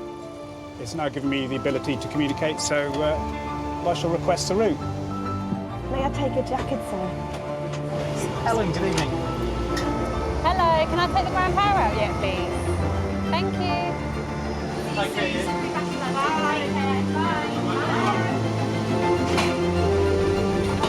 With passengers fully boarded, it's now down to Alan.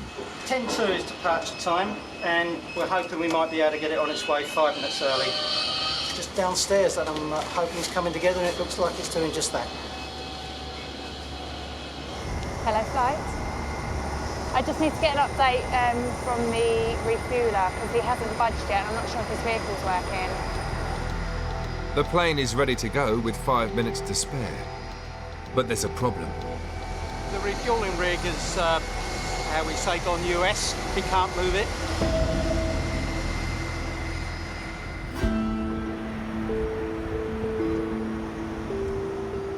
At Terminal 5, British Airways' new Dreamliner is about to take off on its inaugural flight to Kuala Lumpur.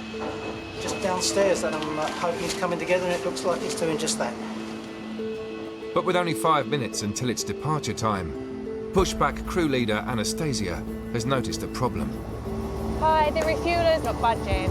It just won't move, and then when he puts his foot down the accelerator, like loads of black smoke comes out. He's just behind the engine.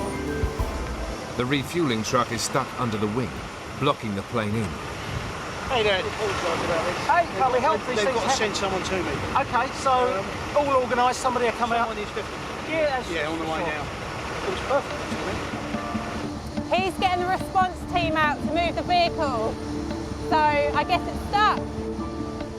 If a plane doesn't push back on time, it can result in extra costs to an airline. But for co-captain Mark Wordsworth, the consequences of a late departure mean more than money. We want this to go on time. There's a lot of attention on this particular flight. Kuala Lumpur is expecting us to come in on time as well, so that's got to look good. And of course, a lot of passengers actually booked to go on inaugural flights in BA. They spend a lot of money with us, so we've got to make it worthwhile. The response team's gone to the wrong aircraft. With the mechanics attending the wrong plane, another refueller is sent out to lend a hand. Let's hope this person can resolve our issue. Trying to leave it for a while? Yes, I'm trying to. Nothing helps. How comes he's turned up? Well, I think he's just trying to offer some assistance, but any ideas will be much appreciated at the moment. You cannot do it. We got a fitter on the one. It's on the way. Is there a fitter on the one? Is it? Is there one? I'm asking you. I don't know. No. They just sent me to help you, but I can't really help you with it. The mechanics still haven't turned up, and the departure time has arrived. I can't even remember the last time something like this happened. I've never seen it. You've never known one, yeah. There you go. There's never a right time, is there? I'm sending another vehicle around. Give you a hand. He's here now, Chris, and he doesn't know what to do. Just mention the system. For every minute a plane is late, it can cost an airline hundreds of pounds. Sadly, the 033 is still delayed due to this issue with the refuelling vehicle. Another 15 minutes, I think it's going to take at least. How unfortunate, really, when something like this happens, because apart from the financial consequences, the ongoing effects on the passengers, our customers, they're going to be delayed. It's never right.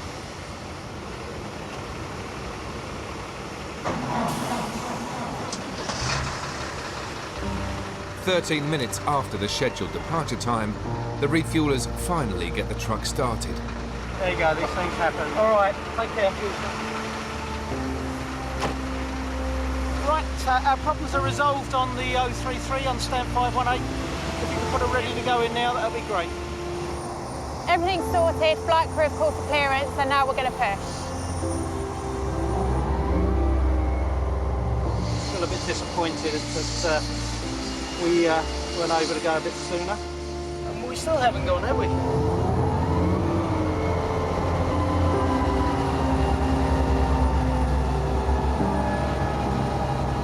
Is it not? So you want to undo it all again?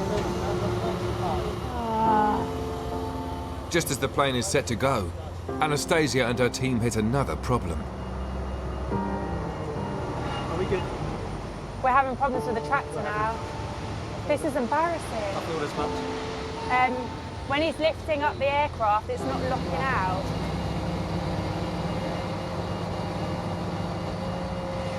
The tractor is unable to lift the aeroplane in the way that it should be able to. So she's just trying to work out what might be the issue. But second issue on one departure, it's more than we would hope for. We might have to call another tug out, yeah. Wow.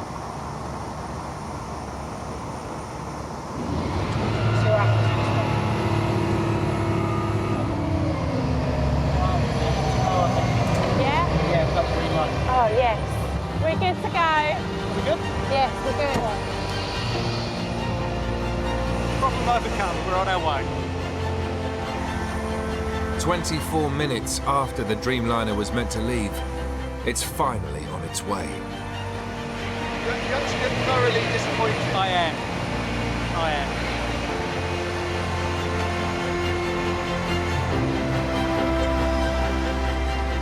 People in our role, we have a passion. It's our job to get our departures away on time. That's what the customer is looking for. That's one of the most important things to him. So we go out of our way to enable that to happen. I've done that. Everyone's done that collectively as a team. Unfortunately, breakdowns, as we saw, delayed us. So, yeah, just move on to the next one. The next one will be good, I'm sure.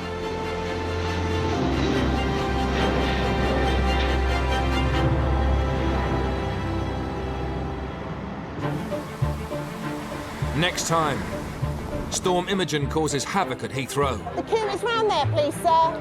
We have no control over what the weather is. Temperatures plunge on the airfield. Colder they are, the busier we are. Non-stop, one to the other. And one of the airport's newest staff members gets his hands dirty. Oh, treasure. I didn't think I had much of a weak stomach. Moving on with your November, looks quite busy out there. Pushing start approved, face south. London Heathrow, Europe's biggest and busiest airport, transporting more than 74 million passengers every year. Just your passport, please. You got your boarding cards in your hand, ladies? This is so big, this is so complex, it's Gatwick on steroids. With a flight taking off or landing every 45 seconds, Passenger from Mauritius. Heathrow is operating at full capacity, and there's no room for error. You know, if Heathrow sneezes, the rest of Europe and the world catches a cold. We could have blown something, is that what you're saying? Even the smallest problem can cause chaos. 915 and 919 have been cancelled. Nothing is landing, nothing's taking off. And cost the multi-billion-pound business a fortune in fines and lost revenue. We lost about £3,000 just because of you, sir. This series goes behind the scenes. This is the bit no one sees. To follow the hidden army of staff working against the clock to get thousands of planes away on time. Every second counts. The size of a small city, Heathrow has its own police force. Excuse me, sir. Can I ask you to come with me, please? Paramedics and vets. Wow, look at you. From the baggage handlers and security officers. Look at that. Ah! You can't take down the aeroplane, no. To the air traffic controllers and pilots. I'm not going to say I'm living the dream, but I am. Everyone has a vital role to play. All good, clean fuel. In keeping Britain's most famous airport flying. It's in the hands of God, really.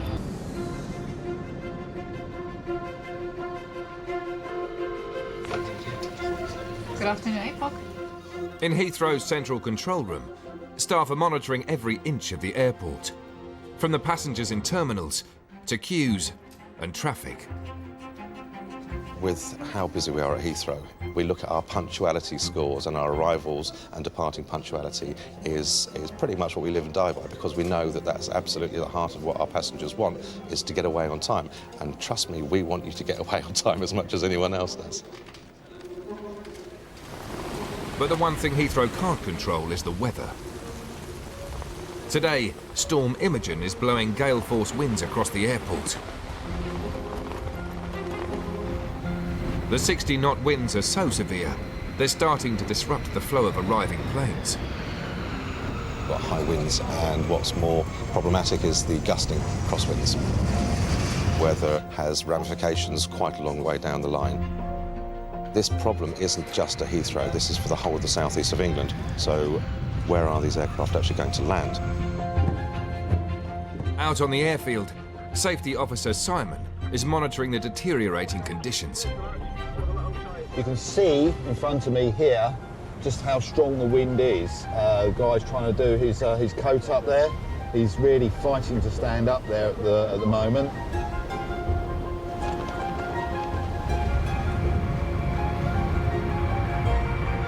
So normally at Heathrow we'll be landing around about 45 planes per hour.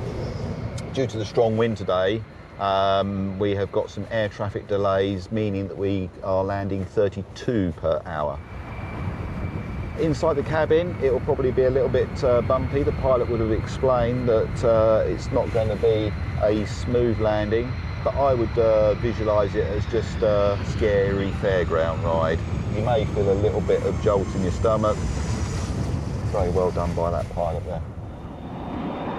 Whilst Simon battles the weather outside, inside Terminal 4, Sunita, a passenger experience manager, is dealing with the knock-on effects of the storm. Passengers only, please. Passengers only. Passengers only, please. Make sure you've got your boarding cards in your hand, ladies. Just here, sir and madam. On days like today, it's inevitable that we're going to have cancelled flights. We have no control over what the weather is, so it's really up to the gods at the end of the day. It's all hands on deck. I just need to get downstairs to arrival, see what's going on. Sunita has been called to deal with 200 stranded passengers, whose connecting flight to Delhi has been cancelled. These are the passengers who were all checked in this morning for a flight which has been now diverted to Frankfurt.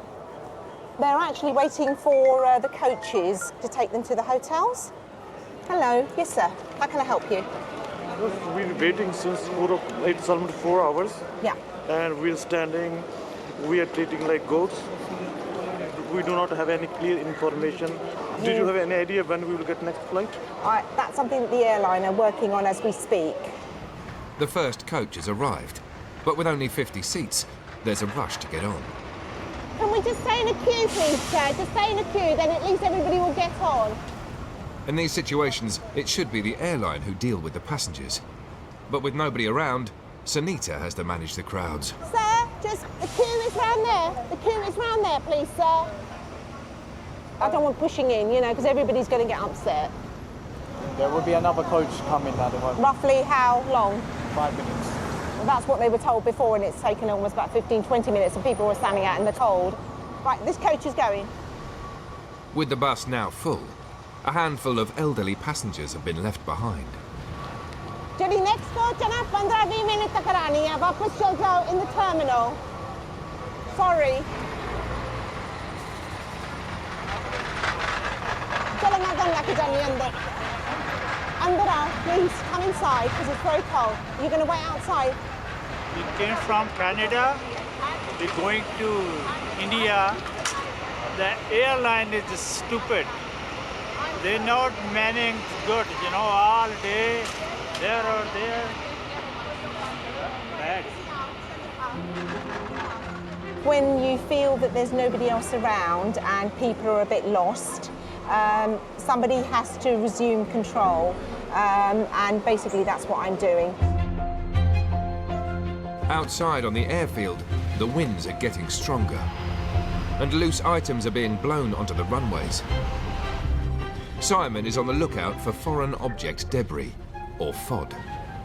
Certain types of FOD, like small items of metal or stone, if they were ingested into an aeroplane engine, then they could cause quite significant damage or could cause that engine to fail. So it's vitally important that we've got all teams out and about, patrolling, looking to ensure that the taxiways, the grass and the runways is clear. I think I can see an item of FOD blowing across the stand there. So the trick is to position the vehicle upwind so that the item of FOD comes to me rather than me having to trace the FOD. So it's a bit of goalkeeping going on here.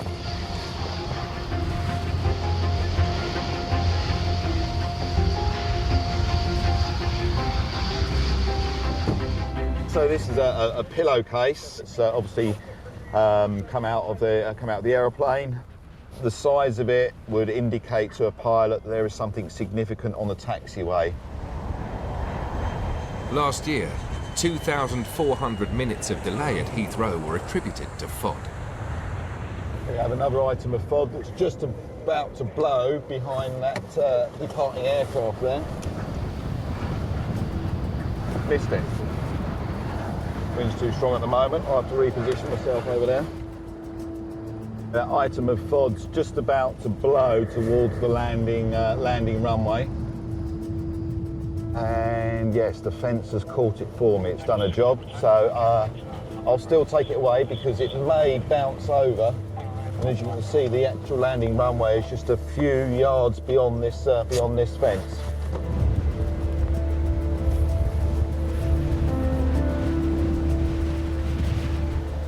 It's just an item of plastic. When not screwed up, it looks quite sizable. That on a landing runway would be a visual deterrent for a plane. He wouldn't know exactly what that is, so therefore he could actually stop. Operations will be slowed, and our job is to ensure that we run the airfield smoothly and efficiently and safely.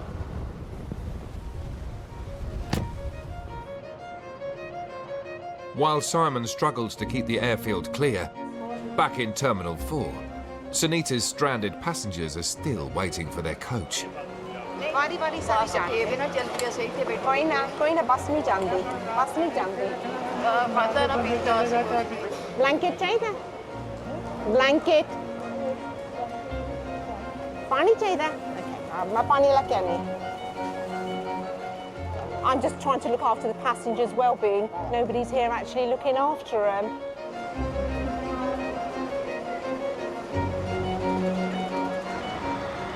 Finally, some good news. The coach has arrived. Coach आ गई है ते जेह्ड़े passengers आगे wheelchair दे विच उन्होंने पहले असी बिठाना है ते फिर तुसी please wait करो if you don't mind. ठीक है? Okay?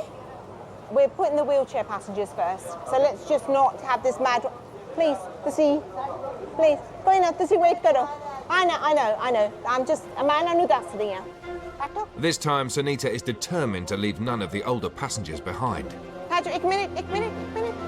अभी 10 नहीं सकते सर दिल्ली आके मोड़ लगे बच्चे हाँ जी कोई ना मैंने पता कोई ना will. How would you feel if that was your aunt, your child, your daughter? You know, it's all to do with that, and I think it's more about you putting yourself in their shoes and how would you like to be treated. Thank you for being so patient. The passengers will be back at Heathrow first thing tomorrow for their rearranged flight. I feel tired, my legs are absolutely aching, my back's aching, and I've had, I think I need to take my next dose of paracetamol in order to keep me going.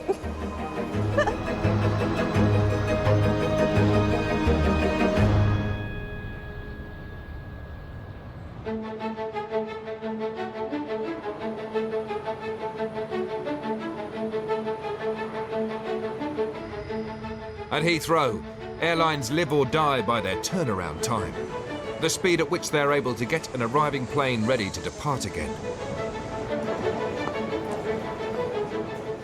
In Terminal 5, Phil is preparing for one of the airport's shortest turnarounds.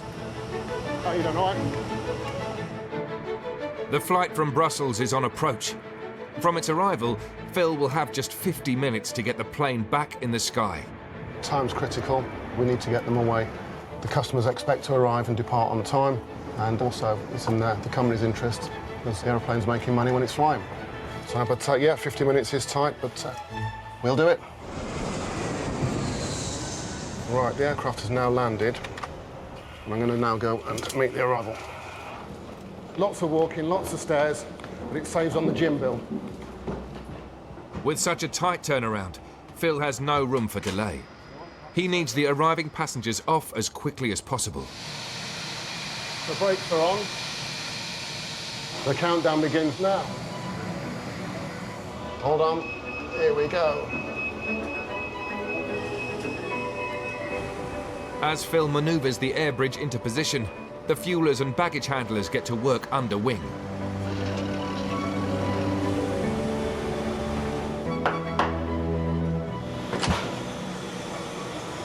Morning, how are you doing? Yeah, good. Yourself? No specials. Lovely, perfect. Thank you very much.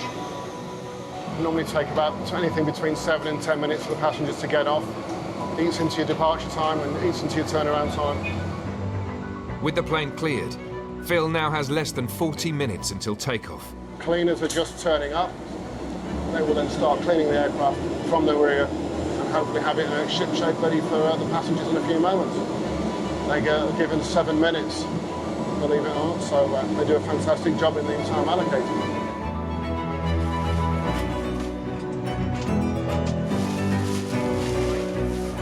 Oh, catering. We have catering. So we'll take the old catering off and put the new catering on for the new flight ready. It takes just 6 minutes to remove the finished meals and put fresh food on the plane. And with 20 minutes to go, the pilots arrive to prepare and check the aircraft. Cleaners are just about finished. Okay, looks good. It's all clean.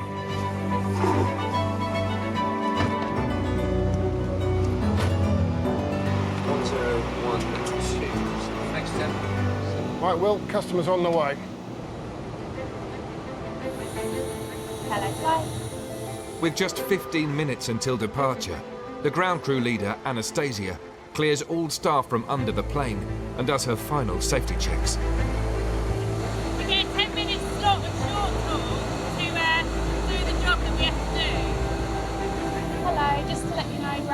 complete and we're ready to go. Now it's down to air traffic control to give the final clearance to push back. Spirit 39, good afternoon. After the outbound company 319, push and start approved, face west. Right, please.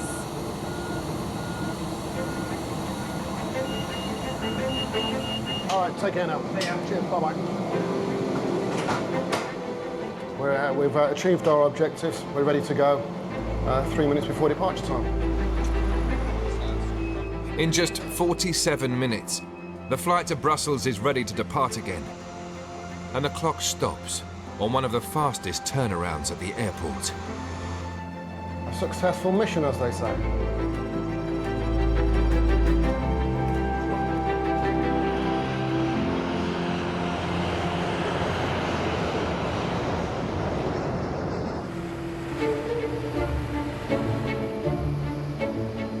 It's not just people and bags that need to be offloaded from arriving planes.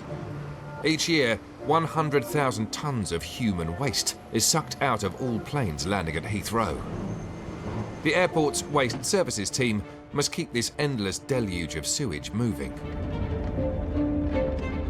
Today, veteran engineer John is training 21-year-old apprentice Elliot. We look after all the water on the airport, not just the sewage. It can get messy, and if you don't like poo, you're probably not suited for this section, because you are going to be chest deep in it at some point. Things have to be kept moving here. You can't have terminals without water, or the toilets stop working, you soon know about it. All plane waste is deposited into one of Heathrow's sewage pits, but today, one of them is blocked and needs to be cleared. See, anything that go down the toilet in an aeroplane is also going to end up here.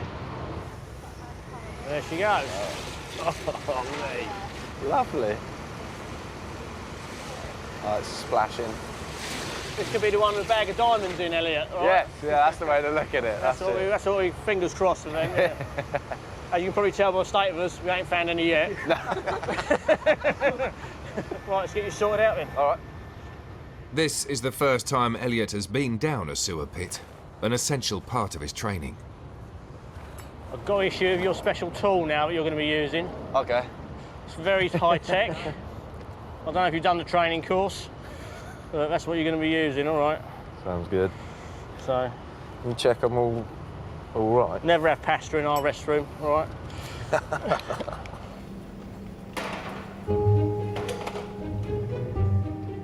John switches on the gas monitor, which will warn them of any potentially dangerous gas build-up underground.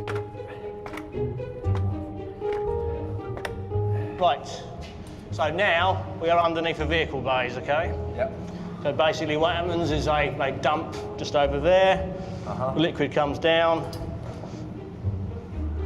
This is the traps, not very big as you can see, and inside there is a metal basket, okay?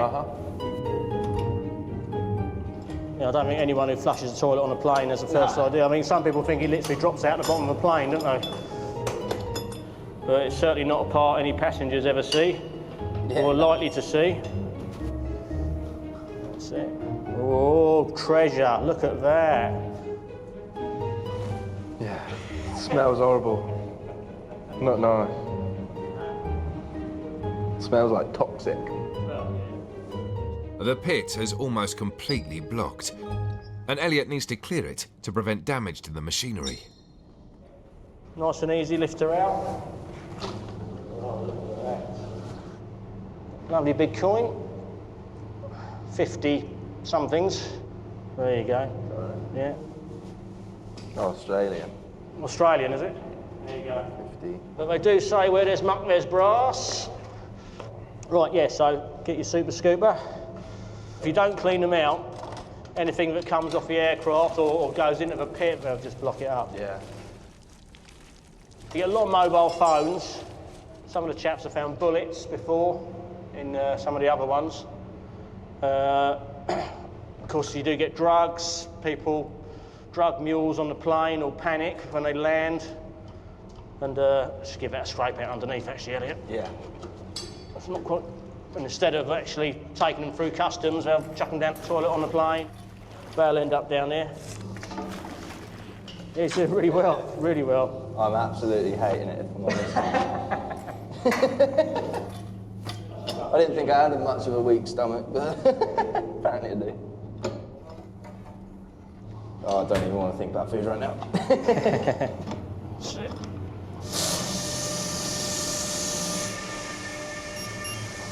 Oh. Right, okay, let's go. Gas monitor's just gone off. Let's go, let's go.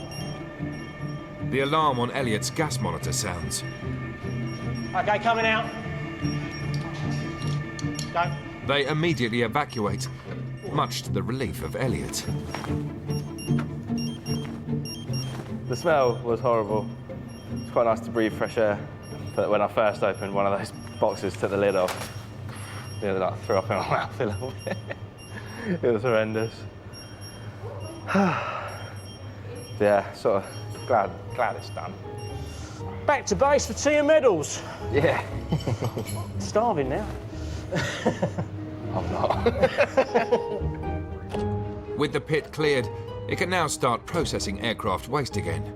And Elliot is one step closer to being a fully fledged Heathrow engineer. I'm glad I didn't have breakfast, because that would have definitely come up.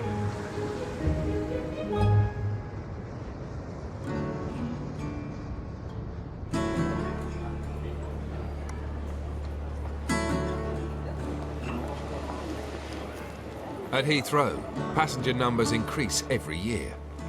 This month alone, 2.5 million people will come through arrivals. It's Mummy! Jack! Hello!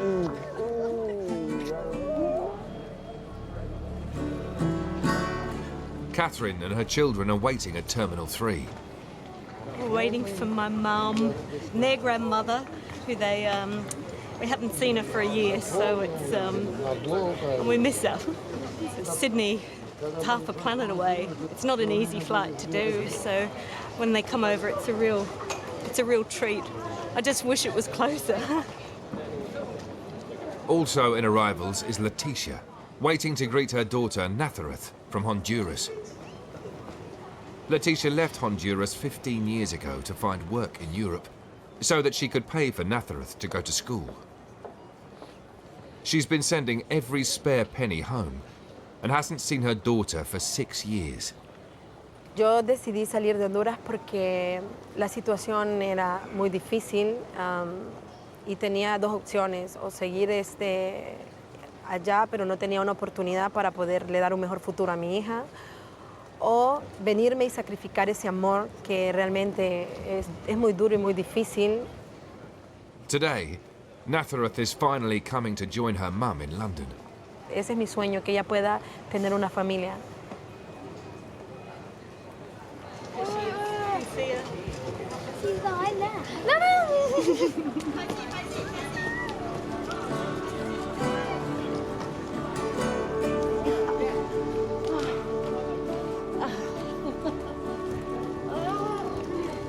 Can't believe I'm 44 and you still need your mum just as much as you always did. You always need your daughters.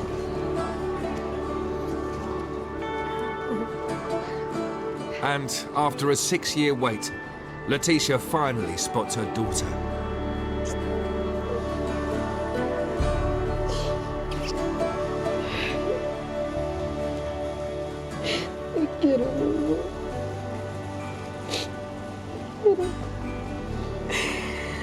Qué grande está.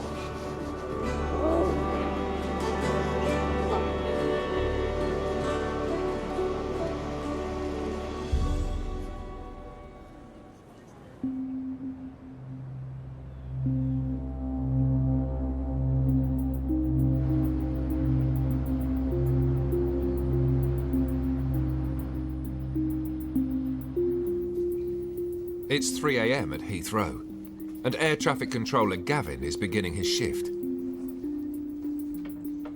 Hello, right, I'll take GMC 3 in the pit then, all right? So I'll do the subscription for 3 in the pit and then 1 and 2. 0.85 for start, please, Pete.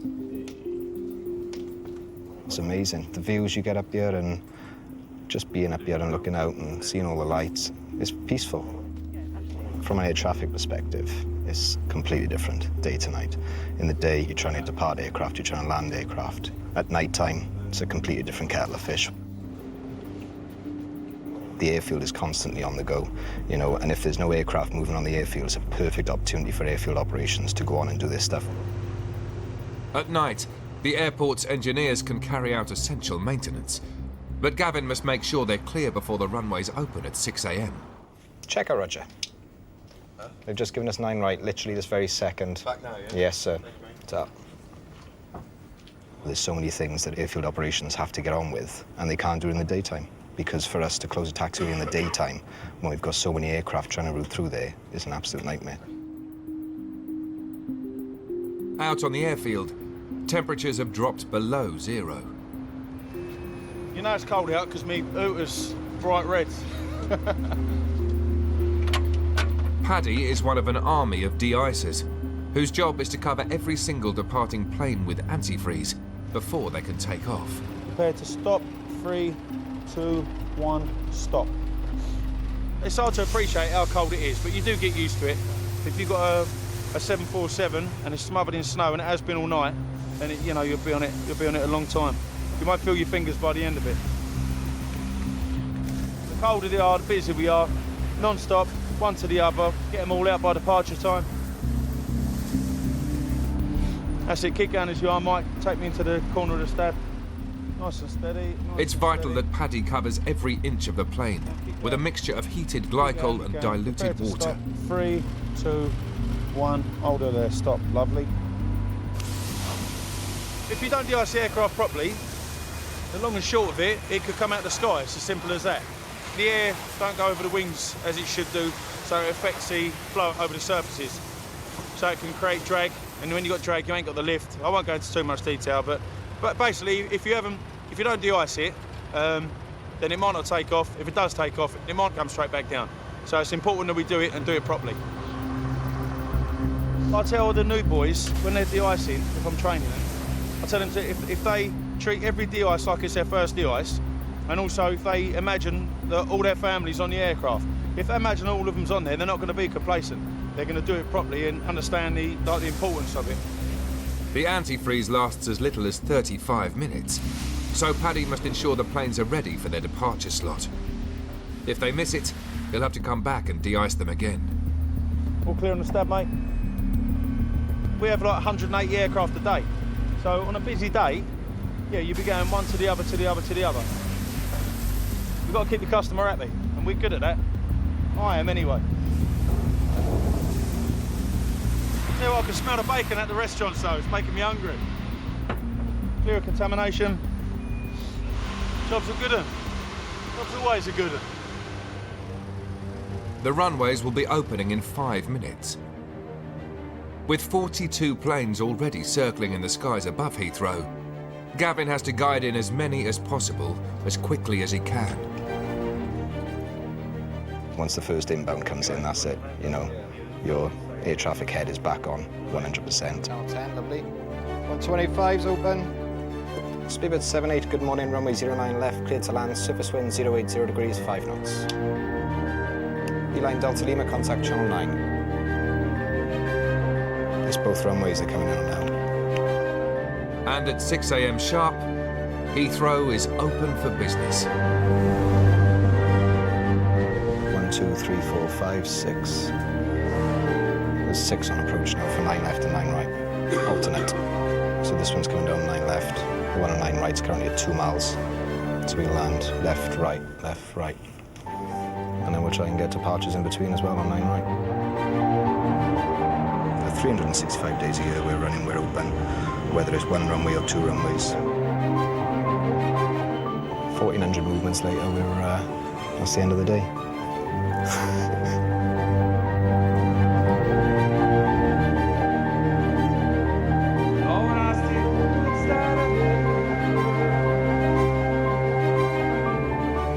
As Heathrow wakes up, inside Terminal 2, Passenger Experience Manager Sue is getting ready for a busy day ahead.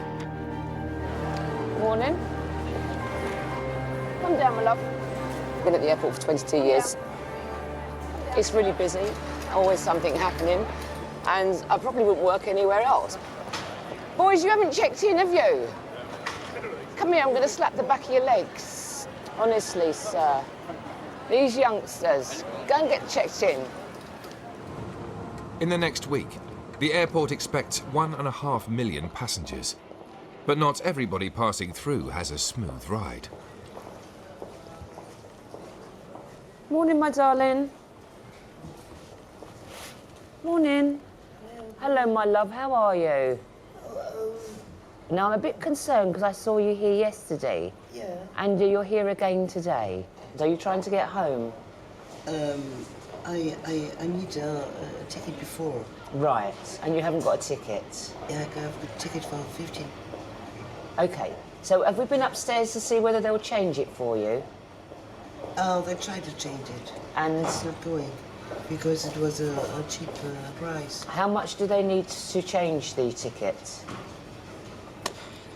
And how long have you been here? 1 week. That's not good now, is it? And you've got no family, no brothers, no sisters that can pay the charge?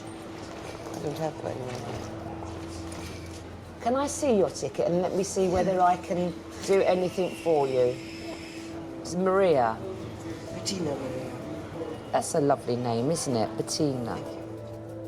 Bettina is visiting from Germany. She says that her London accommodation fell through, so she is planning to live in the terminal for 2 weeks until her flight home. OK, and they can't change it because they won't change it and because of the charge. Is that correct? Right, OK. Let me just go upstairs and see if I can get anything done about this, and I'll come back down. OK, I'm going to take this with me because I need it. I'm Sue. Sue? Sue, yes. Okay. All right, my darling. I'll be back, all right? You just relax. Thank you. Thank you. Something's not right, and I haven't put my finger on it yet. I'm a little bit concerned. Her face is swollen. She'll probably end up getting more confused, dehydrated, then it'll be a hospital job. Unless Sue can help, Bettina will be stuck at Heathrow for the next 14 days. Oh, good morning. I'm so sorry to trouble you. This lady, she flew in, I think, as you probably know, on the 22nd. She has been sleeping rough on the floor since she's arrived. She's a single elderly woman, and that is it. She doesn't have any other means, and that means she'll be sleeping on the floor. The ticket is non-changeable, and so the airline is not obliged to do anything. But Sue is determined to get Bettina home. Is there nothing that you can do? You can't override that? Thank you. Bye-bye, bye-bye. So they want an email to ask, for me to actually ask the question whether they can. She can override it, but obviously they don't like to because it's a cost to them. I'm a little bit sad about London because I wanted to stay here. I wanted to go to the Hyde Park to walk, and because I saw it in the computer in my travel agency that the hotel is nearby or in front of the Hyde Park.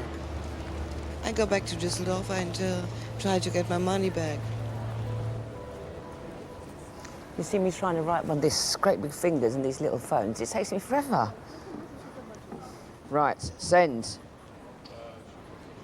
Have I sent it? Send. Oh, it's gone. Oh, God, it's gone. It's gone. I'm a bit perturbed to say that she's been here 5 days and nothing's been done. She's sort of one of these people that slip under the net. While Sue does her best to help Bettina, over in Terminal 3, the crowds are starting to arrive. Morning! Trolley assistant Angela must ensure that every one of today's 30,000 passengers has access to some wheels. I love it when it gets busy, because when it's busy, it's rush, rush, rush all over, and the time just goes like that, really quickly. You've got to do a bit of swerving here. It's like a moving snake. Hello, Sue, how are you doing?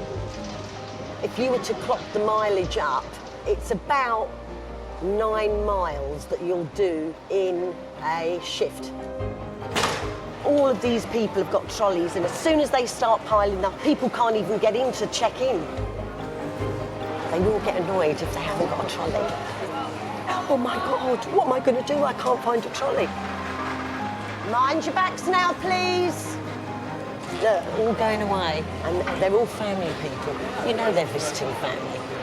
That's so lovely. Airport is about reuniting families, isn't it? Because how else are they going to see each other if they're miles and miles away? Whew. They may not see us, but we're here, busying away. I mean, the whole airport would come to a standstill if we wasn't doing this. It never stops. Shut the door and send it to arrivals.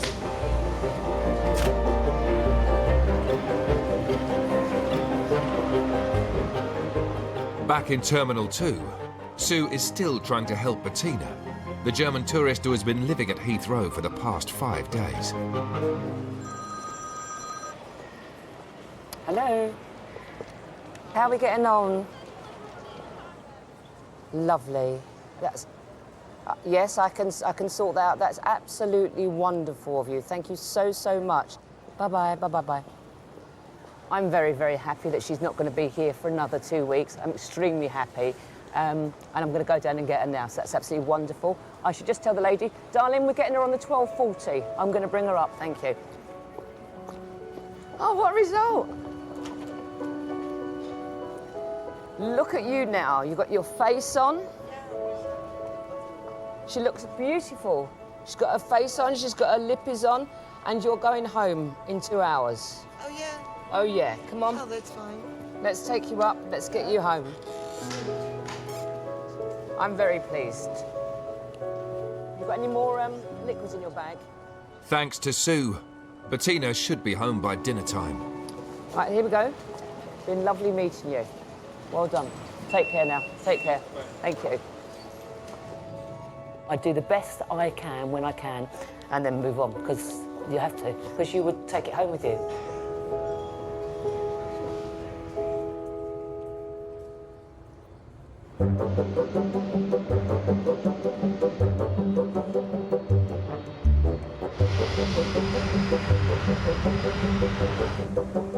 Every week, thousands of animals land at the airport from all over the world. They're tiny. Each animal is collected by an officer from the Animal Reception Centre. Today, Karen is meeting a flight from Calgary in Canada with some VIP animals in the hold. It's snowing. Just to make them at home, it's snowing for them. It needs to be kept at a reasonably cold temperature and making sure they don't get too damp. Oh, there we are. That's a rather large crate. Hello. Cutie pies. No, they're looking really good. Very good. They've travelled very well. I think they probably slept all the way. Then they're looking to see what they can get up to. These Gentoo penguins are destined for Sea Life Birmingham. But first, they need to go to the Animal Reception Centre to be checked. They just don't need to be here for too long. We try and clear them as best as we can quickly, being they need to get back into their own environment. Right, get in the car now.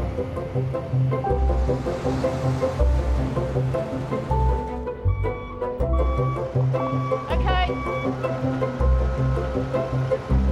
Hi, cutie bums. They're lovely. Quite chilled. Until we take the lid off, maybe.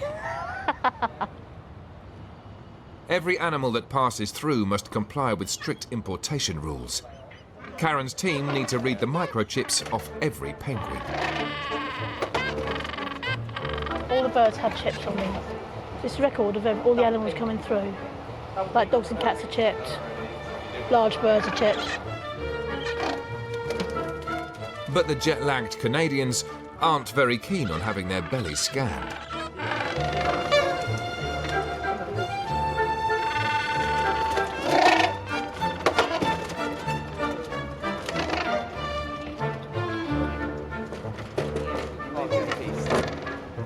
Yeah, all done.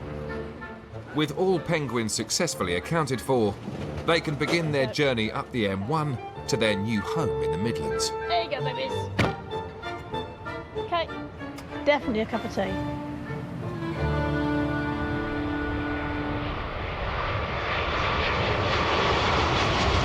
12? Not that one. Can they stop the 340 coming? That summer. That is only the summer.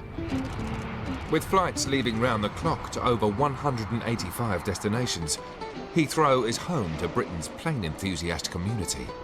Heathrow is on the priority list. You know, it's either number 1 or 2 of what to do at the weekend, and then the other things, you know, we fit in around it. Graham and Sandra have been coming to this car park on the perimeter of Heathrow for the last 44 years. My wife is the one that suggests that we come to Heathrow. It's probably not my first choice of what to do on a Sunday. But I always enjoy it up here. Ever since we've been married, I never get tired of it. I just love it, you know. Just dream where I could be going. There's one coming. Just Emirates 380 is just going up over there. I do like jumbo jets, but the new big 380s, I love watching those. The bigger the plane, the better I like it, actually. It just gives me personally a buzz. If I'm feeling a bit down and I come up here, I just feel all, you know, although we may not have even booked a holiday, it just makes me feel where we could go. It just brightens you up on a dull day. There are more than 30 plane spotters visiting today, but Sandra is unique. Yeah. I'll just keep quiet. I feel so sorry for you. Yeah, I'll just keep quiet. Along, yes. I think he does secretly like it. But I shall always be interested, no matter what. So. Yeah. We will always be found here.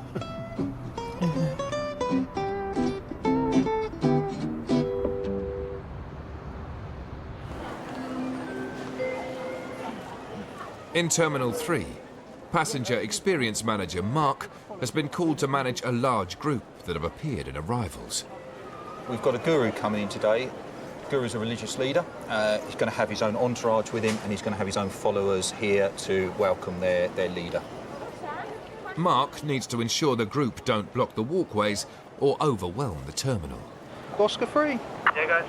Do you have any staff free, sir? We've got a guru coming through, but we're expecting about a couple of hundred followers, and I'm thinking a couple of security officers might be useful for crowd control.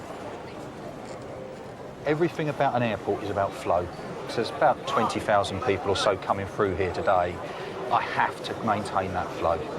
And now, if we've got a large group of followers here, they could potentially impact the flow, so we have to manage that. Airside, Sheikh Nakib-ur-Rahman has just arrived, and Mark's colleague Matt is there to escort him through the terminal as quickly as possible. Nice to meet you. They need to move fast, as back at arrivals, the large crowd is spilling out of the cordon. Guys, can I just get you back inside? Yeah, just inside the barrier, guys. He's on his way. He won't be long now.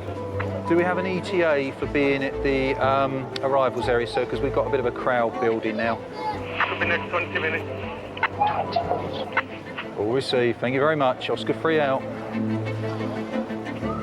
We've got potentially a 20-minute delay now, which is not ideal because we're getting quite a large number of followers arriving. So I can't have it getting overcrowded and people getting blocked.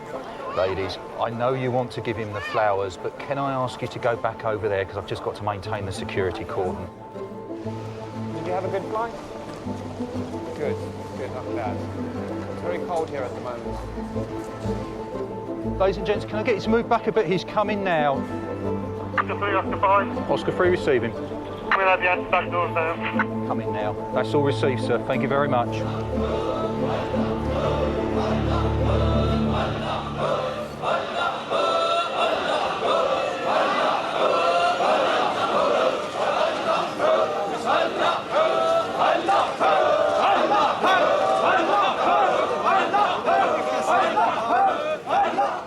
The Sheikh, who practices an aspect of Islam called Sufism, stops for some impromptu blessings in the middle of arrivals.